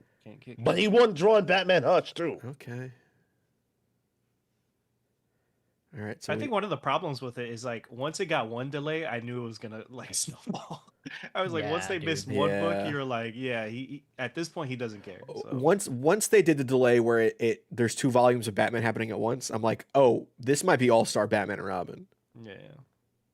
Funny it happened twice to the same guy. That's true. That's a good point. I didn't even think about that. Yeah. No, and then funny enough, like I always see like he's doing like small like cons all the place too. It's like not even like a New York Comic Con or those where you're like, okay, he's the president of DC, he has to be there. You know, like it's like some con in like I don't know, like Buffalo, New York or something. Yeah. Put the shade there. I'm with you. Yeah. Not much. And you know that the travel is being expensed. 100%. 100%. Yeah. I mean, yeah, especially dude. when it comes to those cons, a person like Jim Lee, they give him a part of the take, they pay his hotel, they pay everything. So he's on that first class flight and using the airplane window as a light box. I think he only did that just to tell you, hey, I'm working on the book once, and never did that again. He's like, hey guys, I'm working really hard, as you can see, and then he just, put it back in his portfolio. Is like sipping his wine. MX Mothman says Jim Lee is quiet quitting. Oh yeah, oh, that's crazy. That's wild. And it was Where funny, in the world is Jim Lee? Yeah, I was like, oh yeah, they're giving him like a 6-month head start. He's definitely gonna make like. It's like no. I don't know who to blame, but I know that Jim Lee is all over the map right now, and I just want to follow it. Like I just want to see where he goes and what he does, and everything else under the sun except drawing Hush 2. In the spirit of the modern day America, let's gamble a bit. Where do you think he's going to be next? Yeah. Let's see. It's January. Shit, I don't know. He might end up in Africa next. What, hanging out with Iso Speed? Maybe. Yeah. I might draw him. I'm gonna say I'm getting vibes either Florida or Dubai. Dubai. Well, Dubai would be more interesting. Yeah, Dubai would be more money, frankly. Well, I think it would be hilarious now that you brought that up, that if Jim Lee became an IRL streamer, all the places he went to, and you just noticed like, hey, like where's his pen?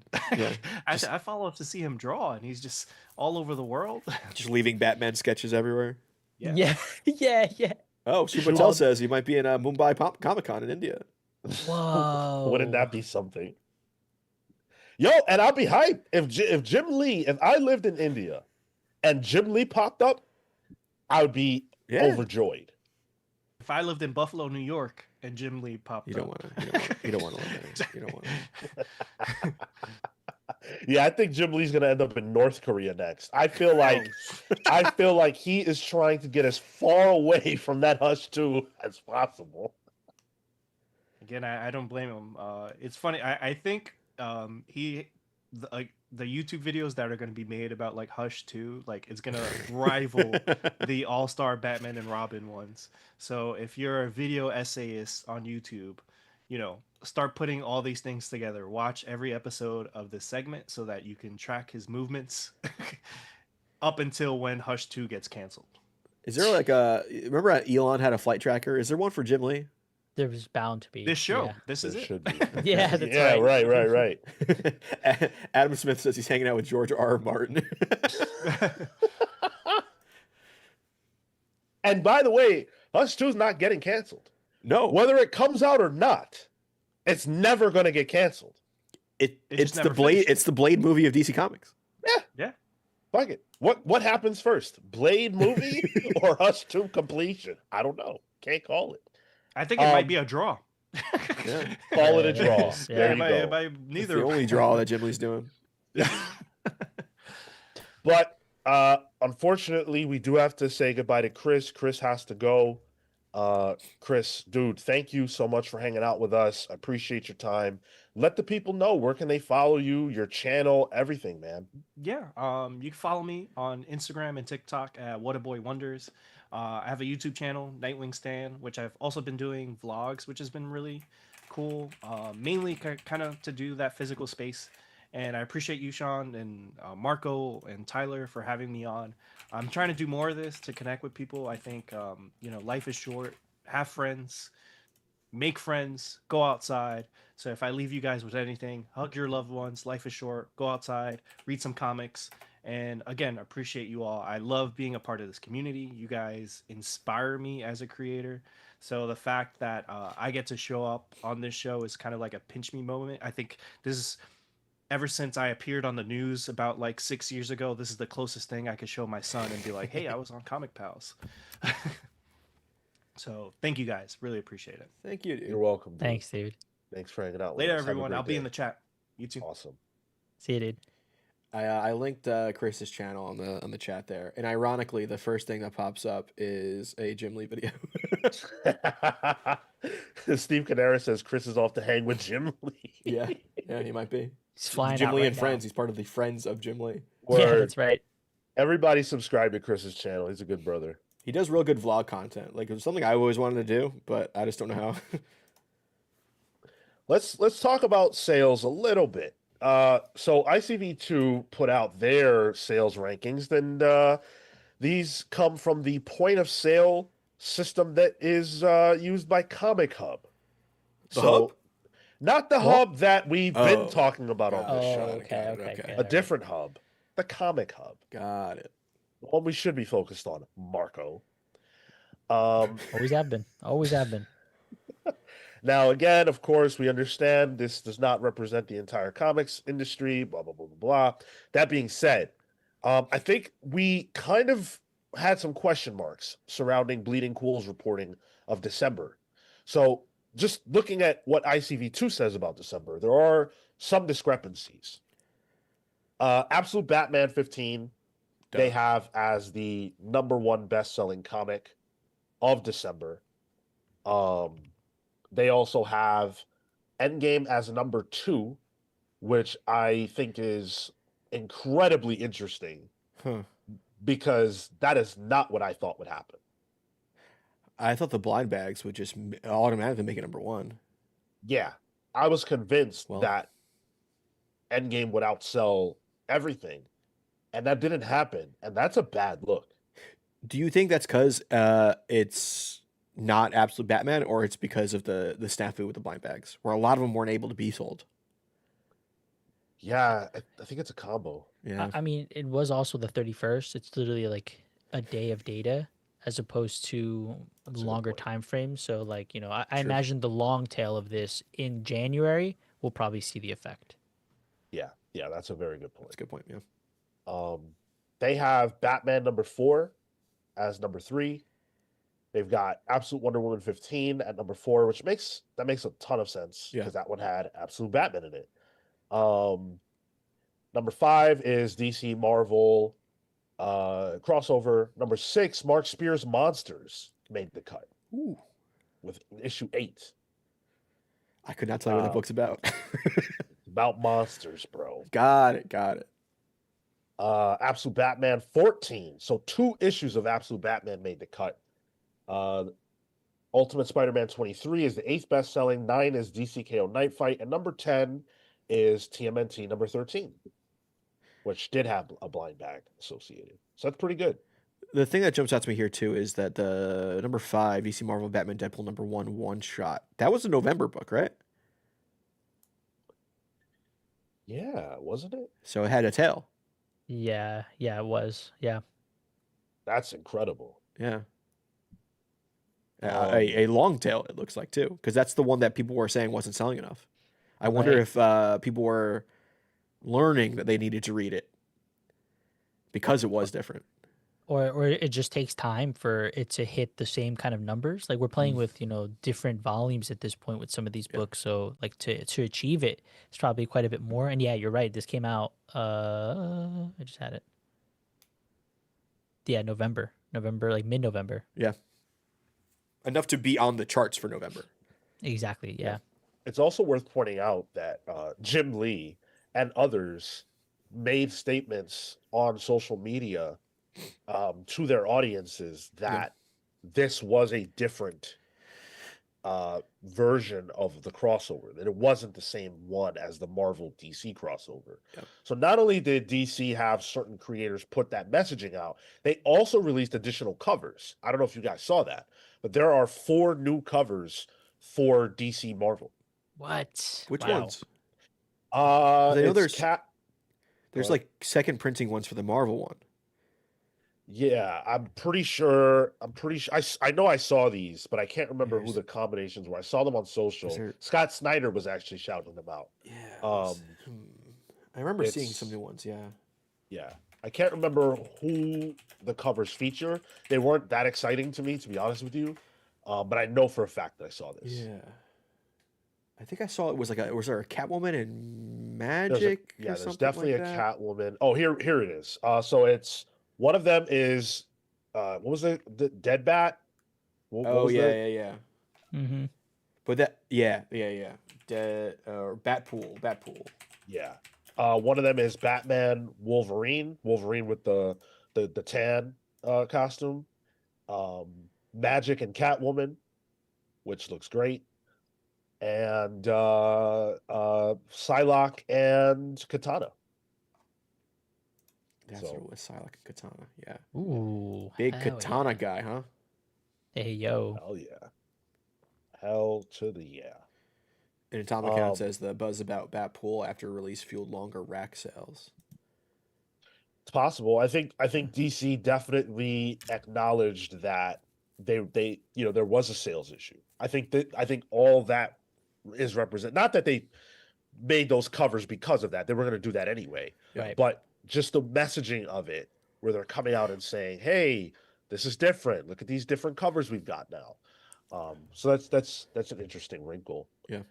Does anything else jump out to you? Because we've got the top 50 here.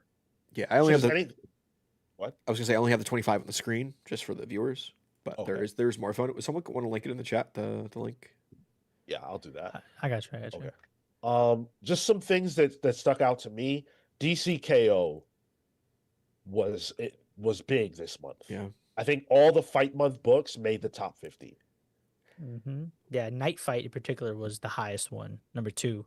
Yeah. Yeah. What surprises me actually is the Lobo and Wonder Woman one shot outsold the Joker one, which I guess is probably because Joker was the last one, so it probably has less of a sales tail. Oh, sure. But I wonder if the DTC is that to be like, people love Lobo, let's do more Lobo, which they are. Well, I think they are investing in Lobo. They definitely are. Yeah. Teenage Mutant Ninja Turtles being up here, I think, is also of note, right? Like we had 13 was the new start. Yeah. And the blind bag too. Exactly. Yeah. Yep. So definitely boosted some of those sales there. Sorcerer Supreme #1 was the 38th best-selling book. That's the new Scarlet Witch book. So, that's pretty decent. And that came out the last week too. Yeah. So on any other week, that's probably higher up on the list.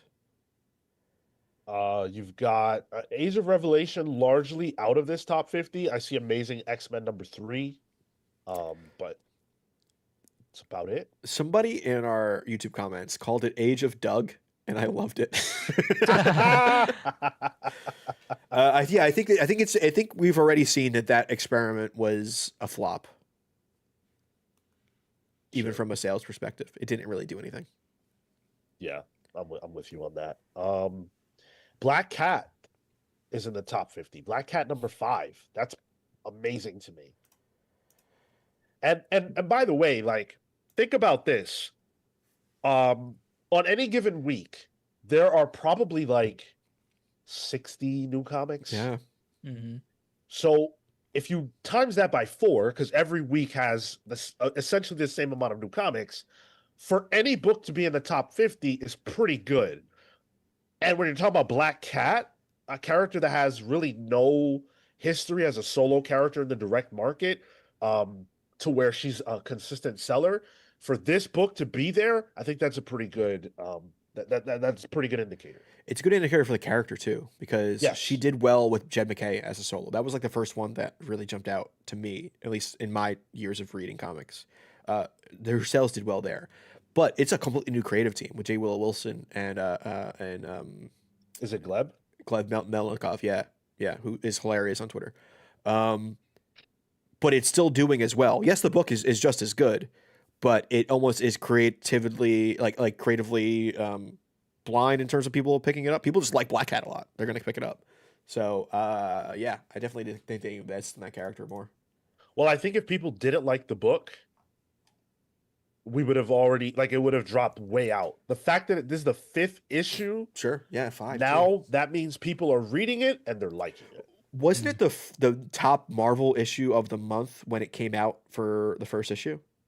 That I don't know. I think it was. Or at least Gleb was hyping it up as something I similar would be to that. shocked if that were true. Of all these titles, I put this into a quick pivot just to see what numbers look like. They're about DC and Marvel about even. 21 DC has 21 books up here in the top 50. Marvel has 22. But as you can see, where they're standing it's totally different. DC is way up heavier than Marvel is. They're making up the well in the bottom of this stuff. So at the majority, 50% is impressive. DC owned December, but I think that was, I don't want to say a plan, Sure. but if you look at what they pushed out a lot of major books in December. Whereas I think Marvel, their plan, their big push hasn't started yet. Yeah. So we'll see where things shake out when Marvel starts to really rock and roll. They just haven't gotten going. And to fact check myself with Black Cat was number 6 in August of 2025 when it first came out.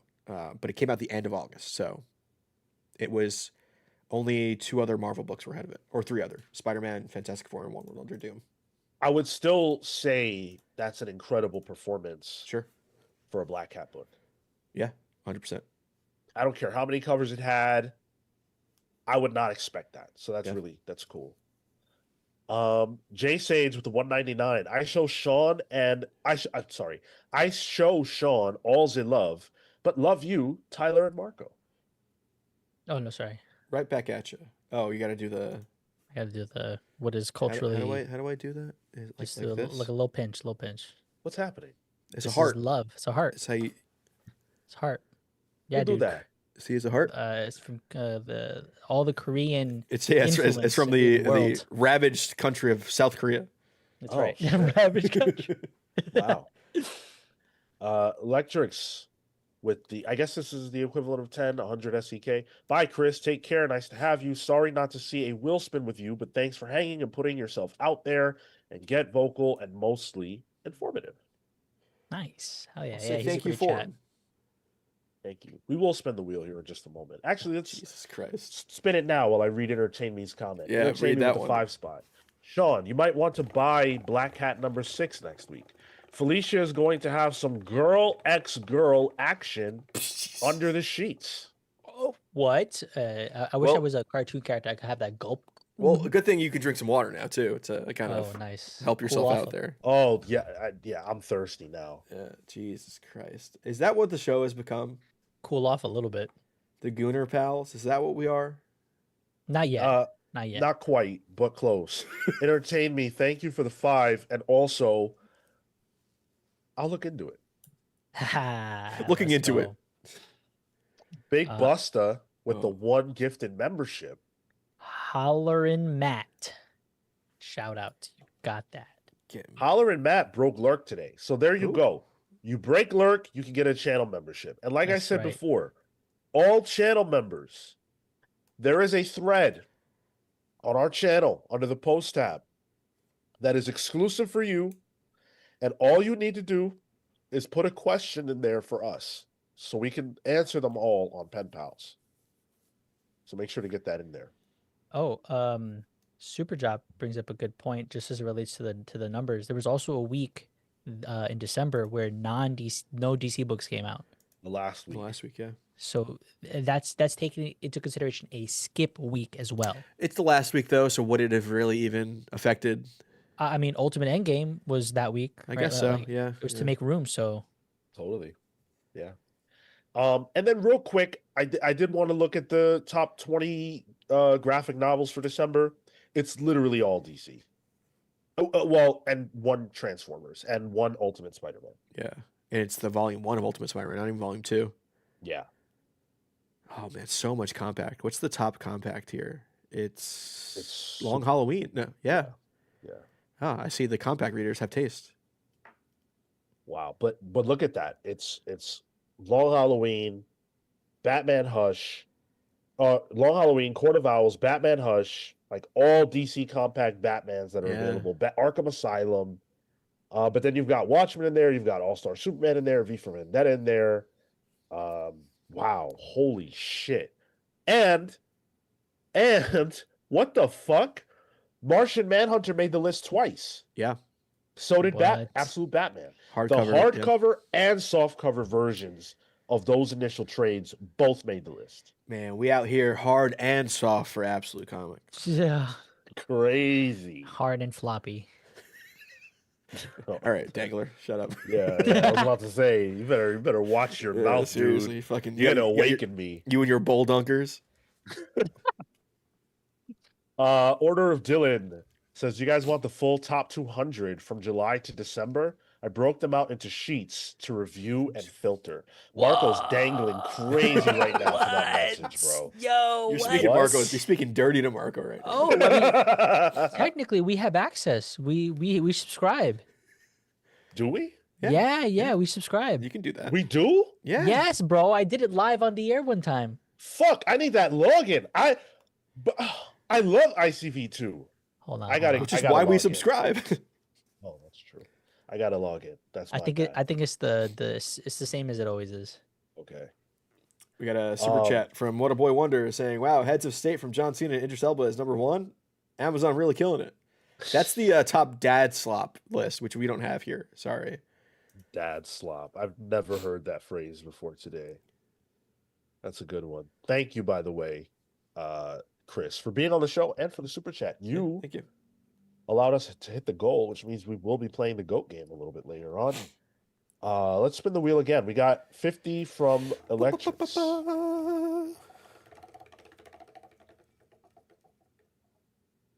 Highlight a book. Ooh. What was it? Highlight a book.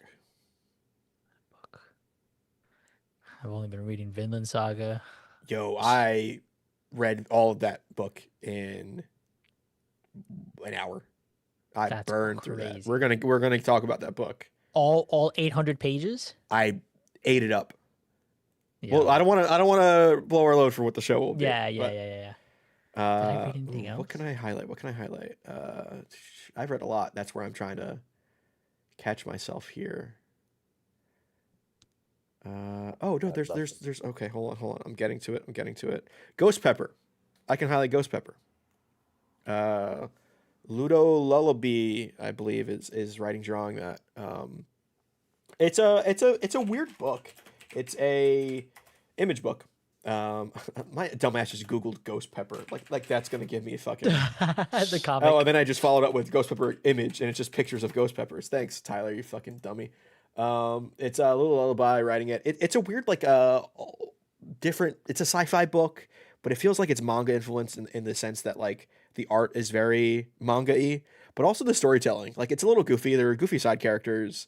There's weird like there's an actual ghost pepper that got introduced that which is like based on the food that one of the main characters makes.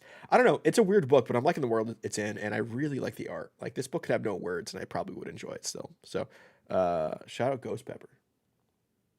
Hell yeah. And shout out to Hayden's Hideout, who made it possible through his support to make the first sponsored book club of the year, Vinland Saga, which we're going to be doing on the 20th of January. So you don't have to wait long. We already have this scheduled out. 20th of January, we're going to be talking about Vinland Saga. So we're doing 2 book clubs back to back. Two back-to-back Tuesdays. We'll be book clubbing. And that's volume 1 and 2 for Vinland Saga. So it's book 1 is how you can purchase it if you want to buy it physically. Okay. Yeah. But isn't that like a volume 1? It's I just bought it. It was volume 1 and 2. Okay, cool. And they're hefty boys, right? They haven't come in for me, so Okay, I'm not sure, but mine are coming in tomorrow. So yeah.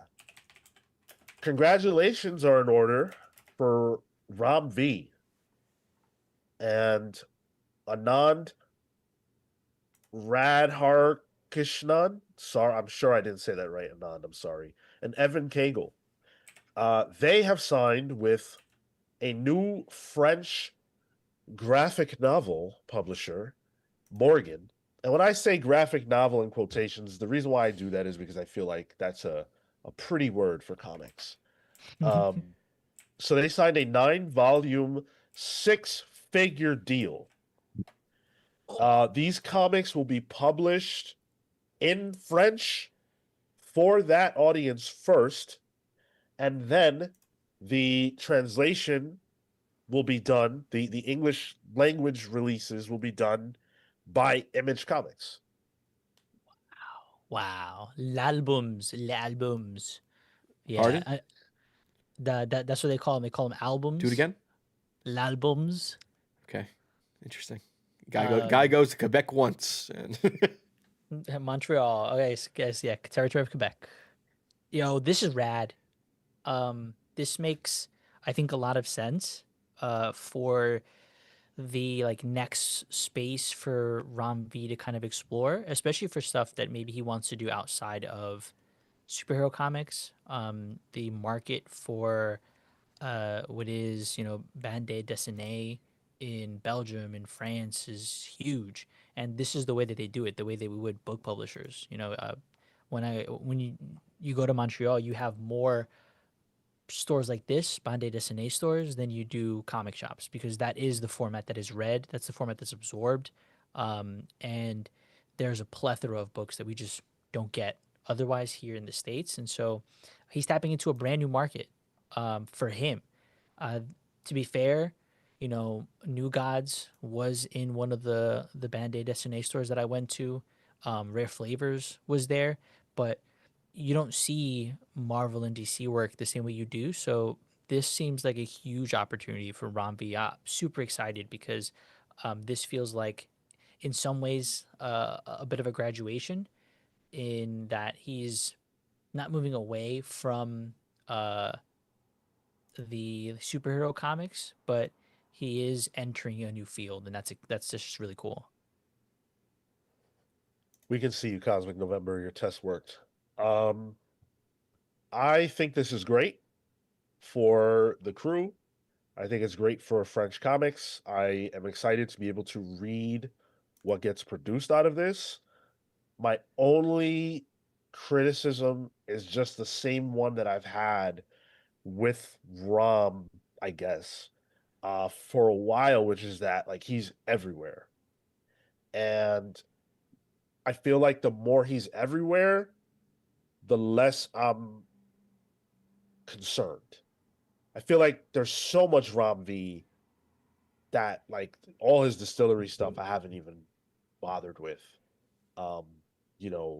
whenever this Morgan stuff comes around to us on our side, you know, will it be something that I care about?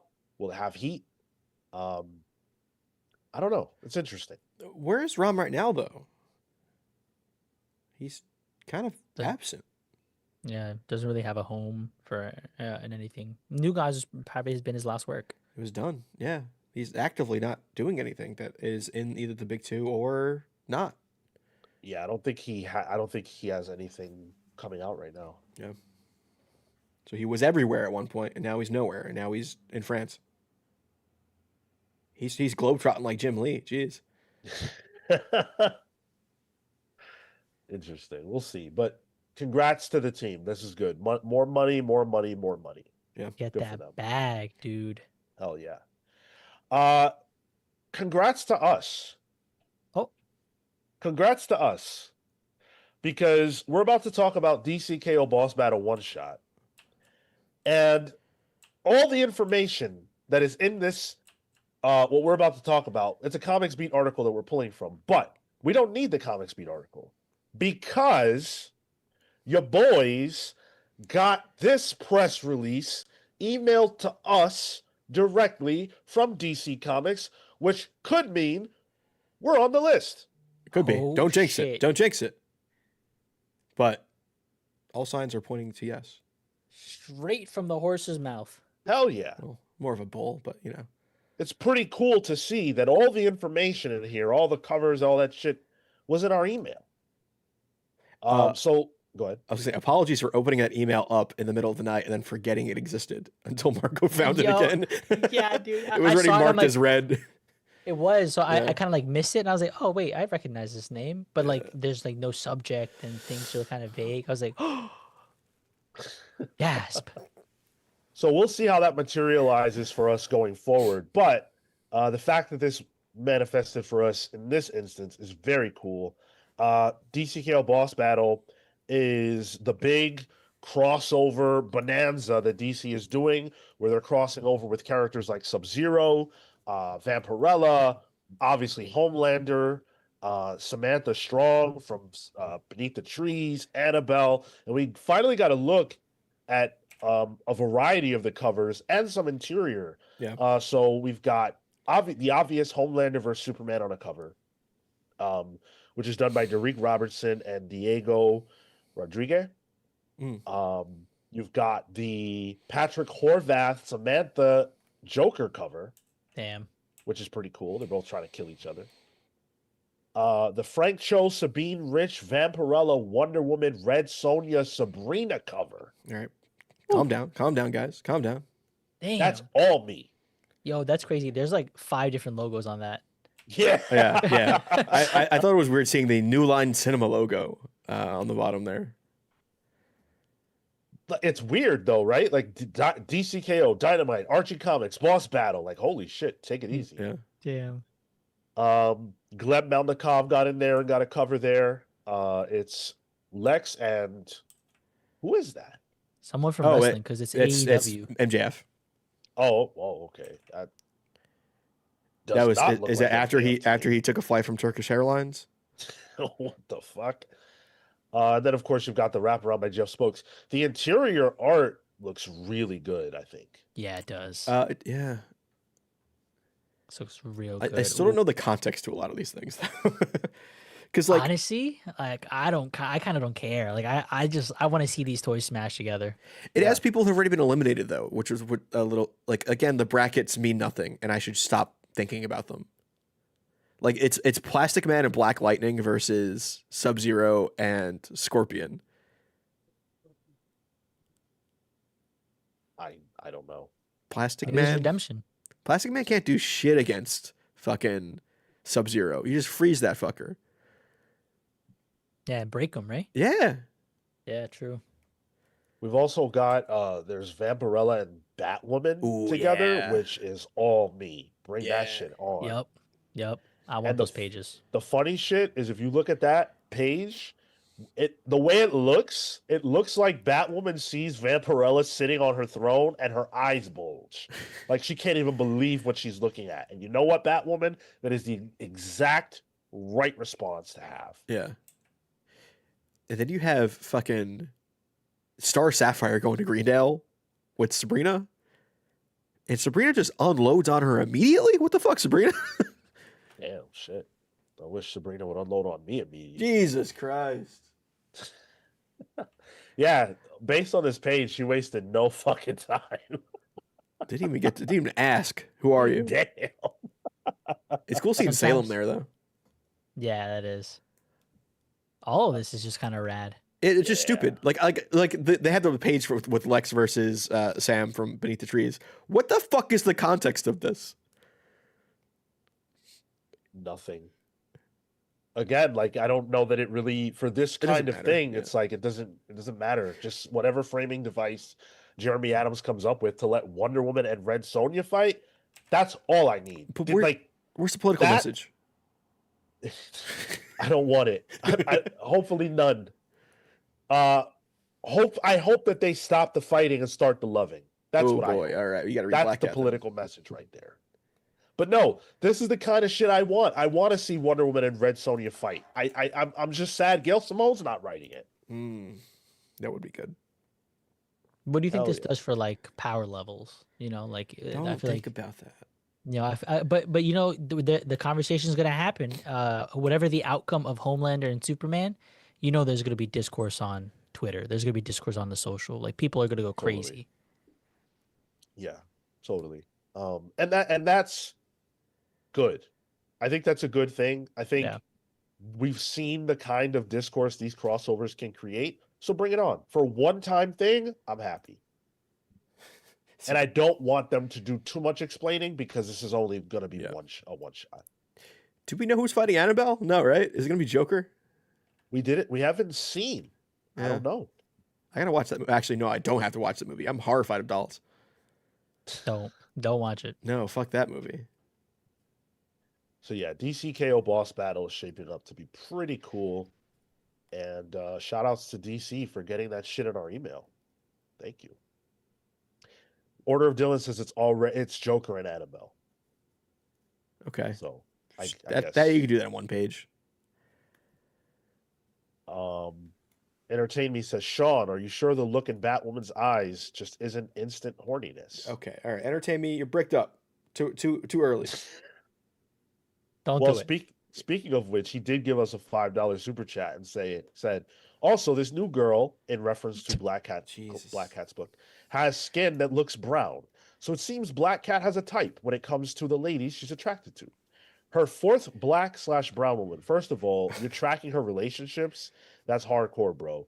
Second of all, can you jump on the Discord and send me all those different relationships she was in? I was going to say, can you go outside and get some fresh air?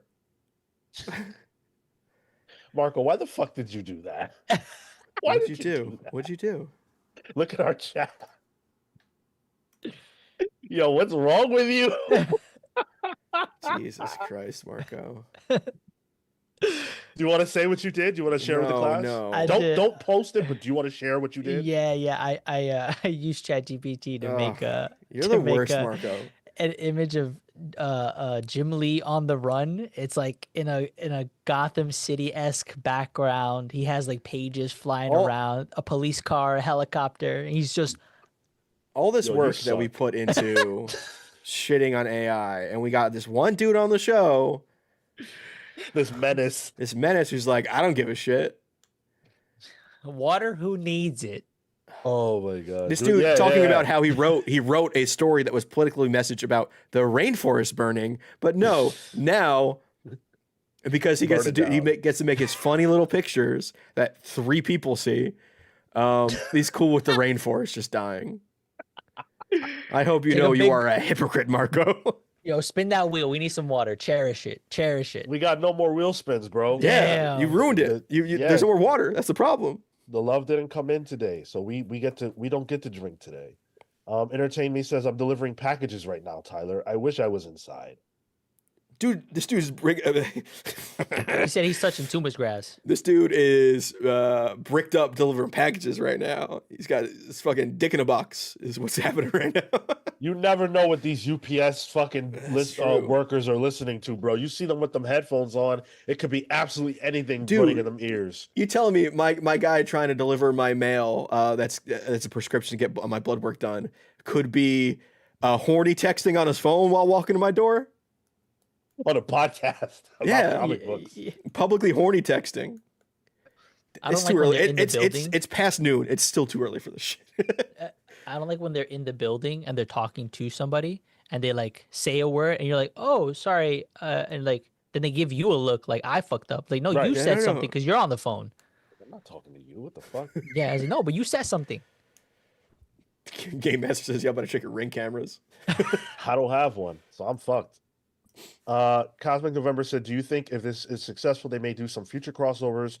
Red Sonja and Wonder Woman would be cool." Oh, sure, yeah. I would love to see it. I don't know what successful means for this book either. That's a good point. I think it's more about if the relationship is successful. And the relationship being successful is really just, do the editors like each other?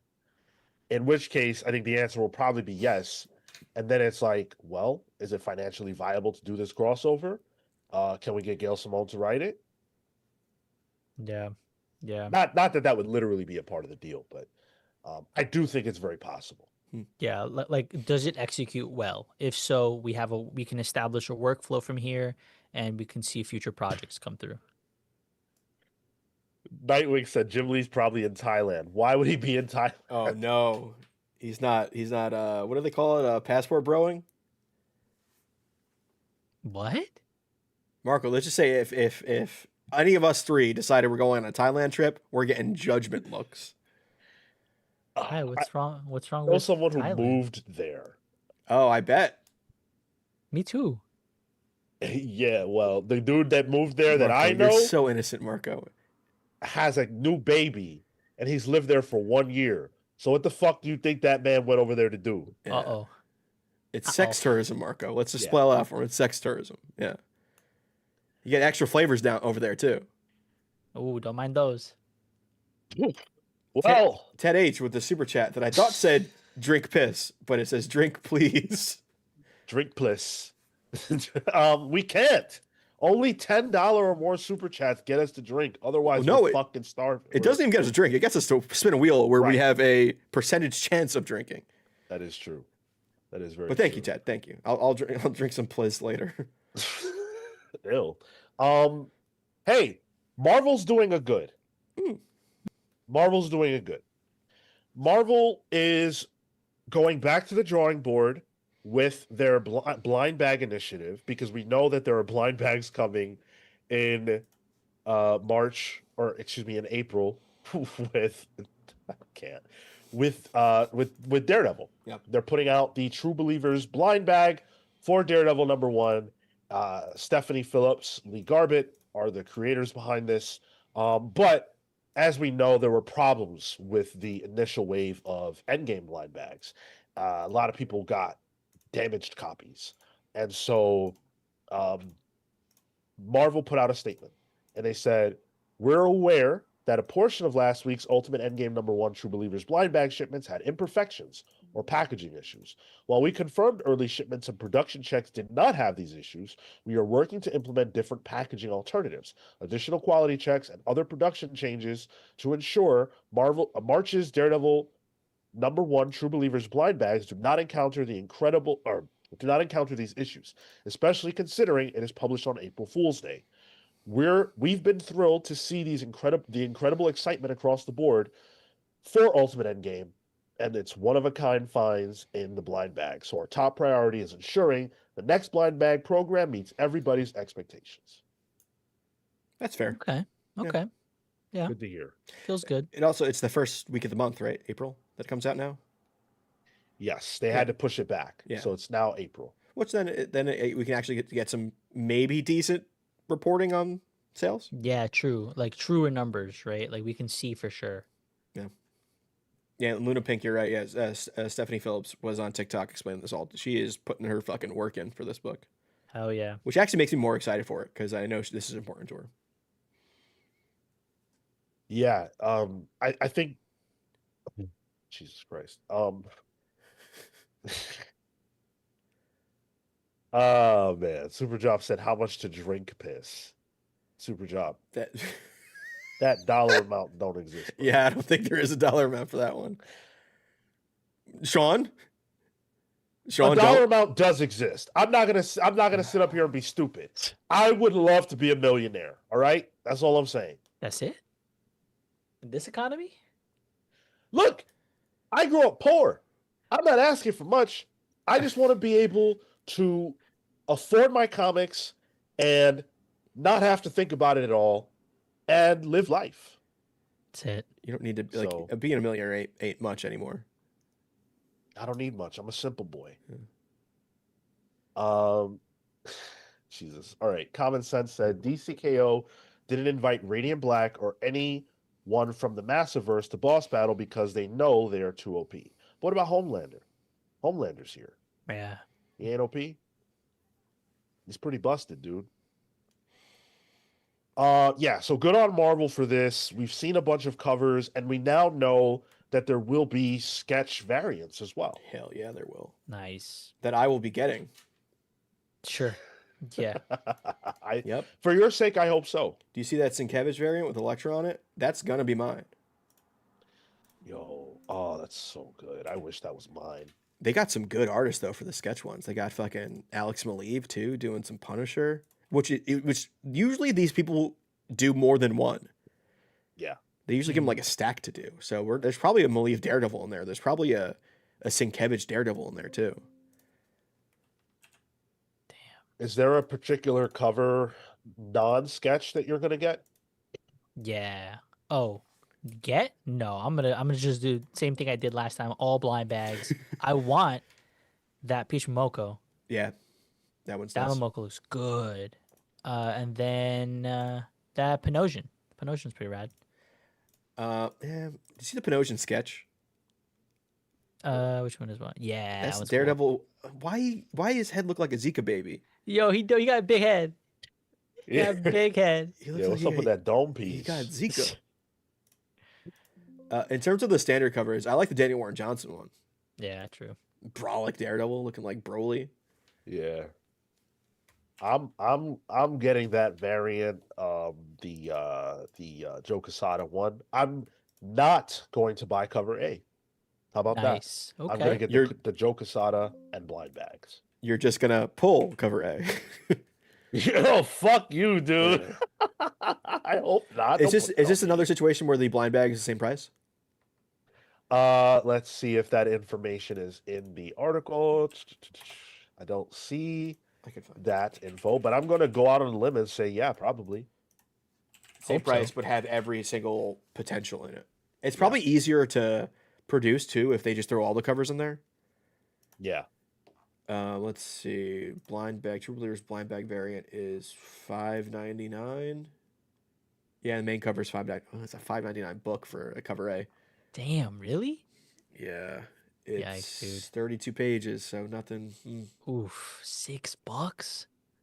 And I think that that's what we're gonna see when it comes to these blind bags from Marvel. But I do believe that is fair. I know Marvel gets a bad rap all the time. I think that's fair. As long as they go down to $4.99 issue 2. Right. Yeah, exactly. Please. My wallet needs it. So man, you see the 125 Delato variant, Sean? Hold on, let me see that. That's good Delato. Which is a redundant statement.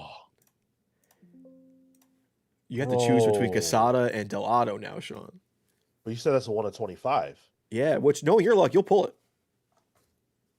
Yo, if I pull that, man, I'll be so happy. That would make me feel good.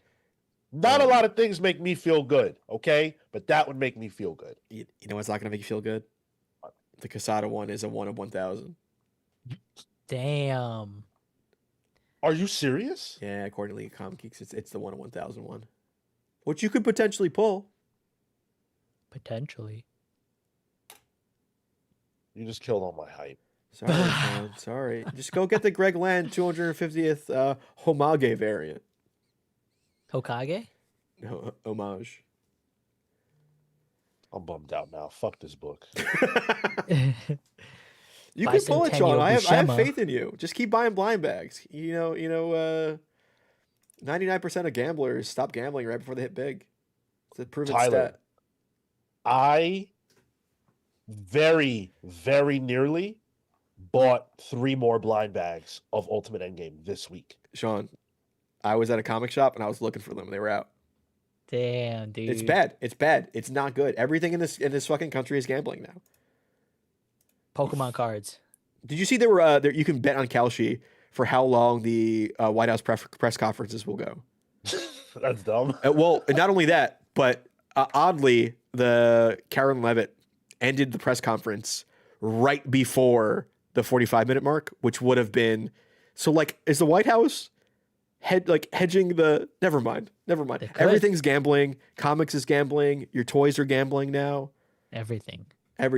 What's money? It doesn't matter. You're a wage slave. You won't be rich. Sorry. I'm okay. Hold on, Sean. Go in the other direction. Off the soapbox. Yeah. Yo, I don't know, bro. That Millie to drink.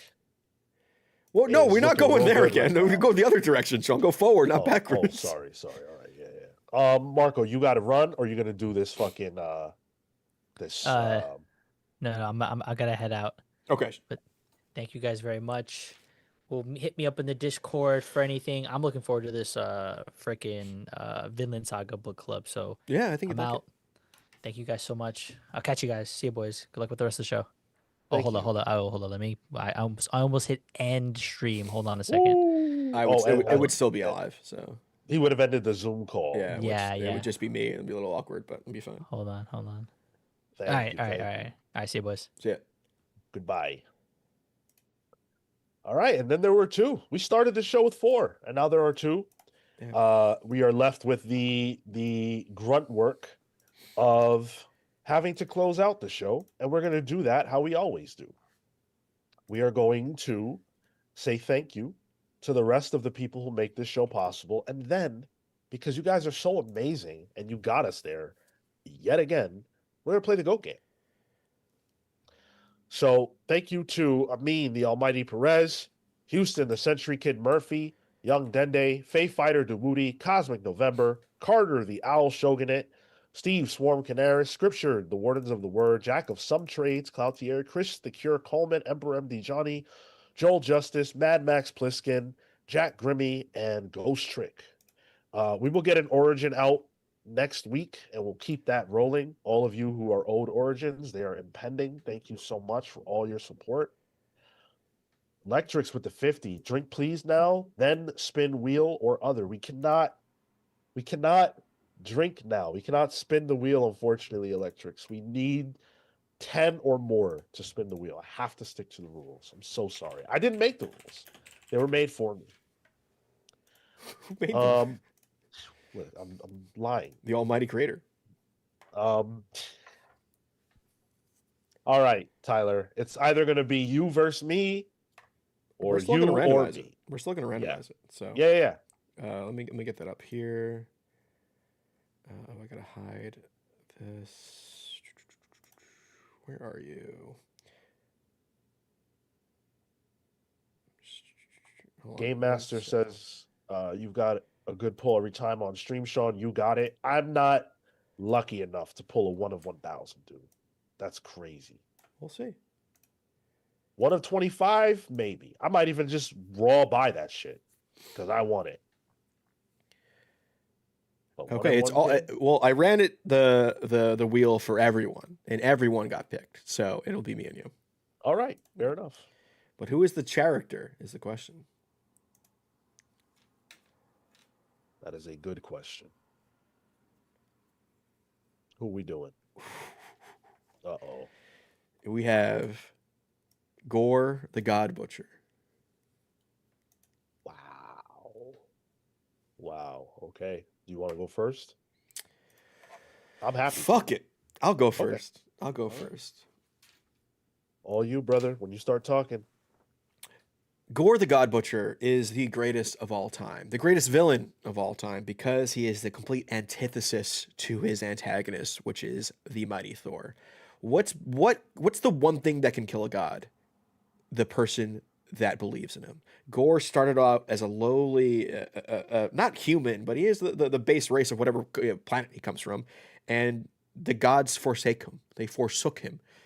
So he decided, I'm going to get my revenge. I'm going to kill all the gods. And you know what? He did a pretty damn good job of it. He killed gods across planets, under Thor's nose most of the time, and really took Thor to the brink, and remains the greatest of all time because he's probably Thor's greatest villain of all time. All right. Okay. I will now go, and then I will get the poll up to ask you guys who you thought sold you better. Gore the God Butcher is the greatest of all time because he's one of us. Gore saw the ineptitude of gods and said, you know what? Fuck these gods. I'm going to kill them all because they don't do anything for me. Gore started as a nobody. Gore started off as a poor man, a slave wager with children and all that, and he lost it all. But he got one thing that turned the tide, and that's that God blade. And he used that blade to butcher dozens, hundreds of gods. It took Thor 3 generations to beat Gore. Gore was a pain in the ass in the past, present, and future of Thor. It took Old Man Thor and his granddaughters to beat Gore the God Butcher. Gore's a threat. All right. Now, I'm going to get that poll up, and you guys tell us who sold you most on Gore the God Butcher.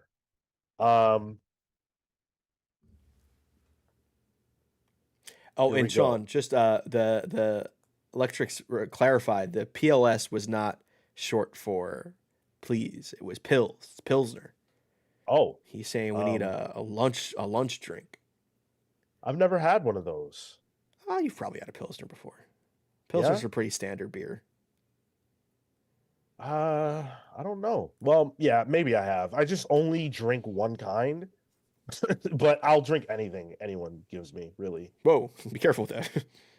I mean, I've established that pretty clearly, right? I'm trying to be a millionaire. Oh, okay. Yeah, we need a hidden benefactor on the channel. That's what we need. Okay, someone who can make us rich. A Blue Moon is a wit beer. It's a Belgian style wheat ale. Yes. So there's your favorite. Yes, exactly. Get those votes in. Get those votes in. Get those votes in. Is cover A possible in the blind bag? Asked Near. If the Ultimate Endgame ones are any indication, yeah. Looks like it. Near said, if I pull cover A, I'm going back for another. They got you. Yeah, you're a mark. Yeah, they got you. They got me. I don't even want to buy these blind bags, but I need to see if I'm lucky enough to pull something good. Harris says, I am sure Sean has had a Pilsner before. I got him one before. He did not like it. They're nice and light. I think they're pretty good beer. I would kill for a Pilsner right now. You would? I love Pilsners, man. Or Kolsch. Kolsch would be good. Something light and refreshing. Although it's a little muggy out right now. It's cloudy. Maybe a stout would be good. Stout? I don't think I've had a stout. Or Guinness would be good right now. You ever have a Guinness? I've had a Guinness. Yeah. Okay, yeah, Guinnesses are good.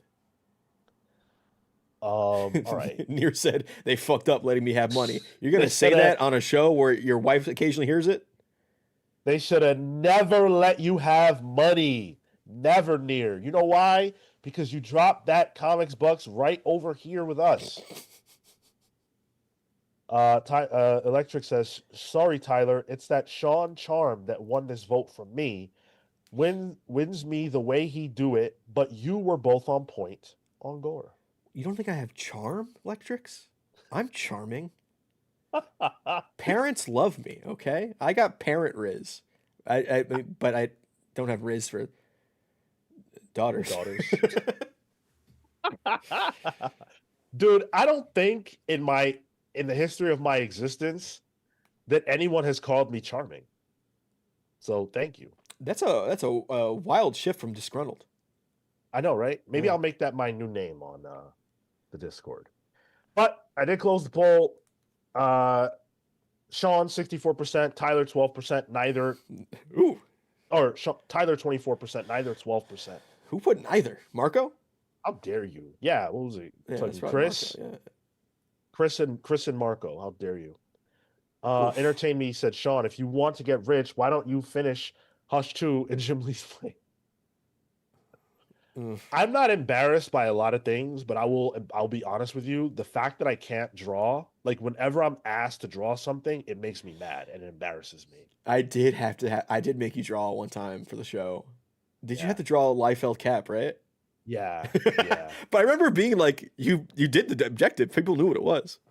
Yeah, I did what I was asked, and I put on a good face, but it makes me feel bad for some reason. Because Okay. I wanted to draw when I was a kid. I used to draw, but I sucked. Do you think being able to draw is an inherent skill or one that can be learned? I definitely think it's one that can be learned. Okay. But I don't think that means that anyone can learn it. Okay. I think if I tried to draw when I was a kid, maybe I'd be able to do it now, but it requires so much more dedication than writing, and I'm lazy. Just do what Marco does. Just put a prompt in. I'm not a piece of shit, Tyler. I care about this world.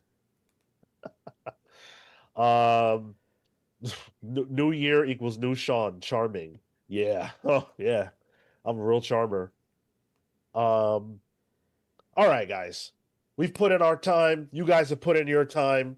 Thank you for being with us. We've got a lot coming your way this week. Monday, 1 p.m. Eastern or somewhere thereabouts. You can expect to watch Pal's previews. Thursday, we'll be back with Pal's pulls. Saturday, we're pulling double duty. We've got Jeff Lemire at 10:15, and then we've got this show at 11. So we're going to be working hard. Hopefully you guys will come and support us for all of it.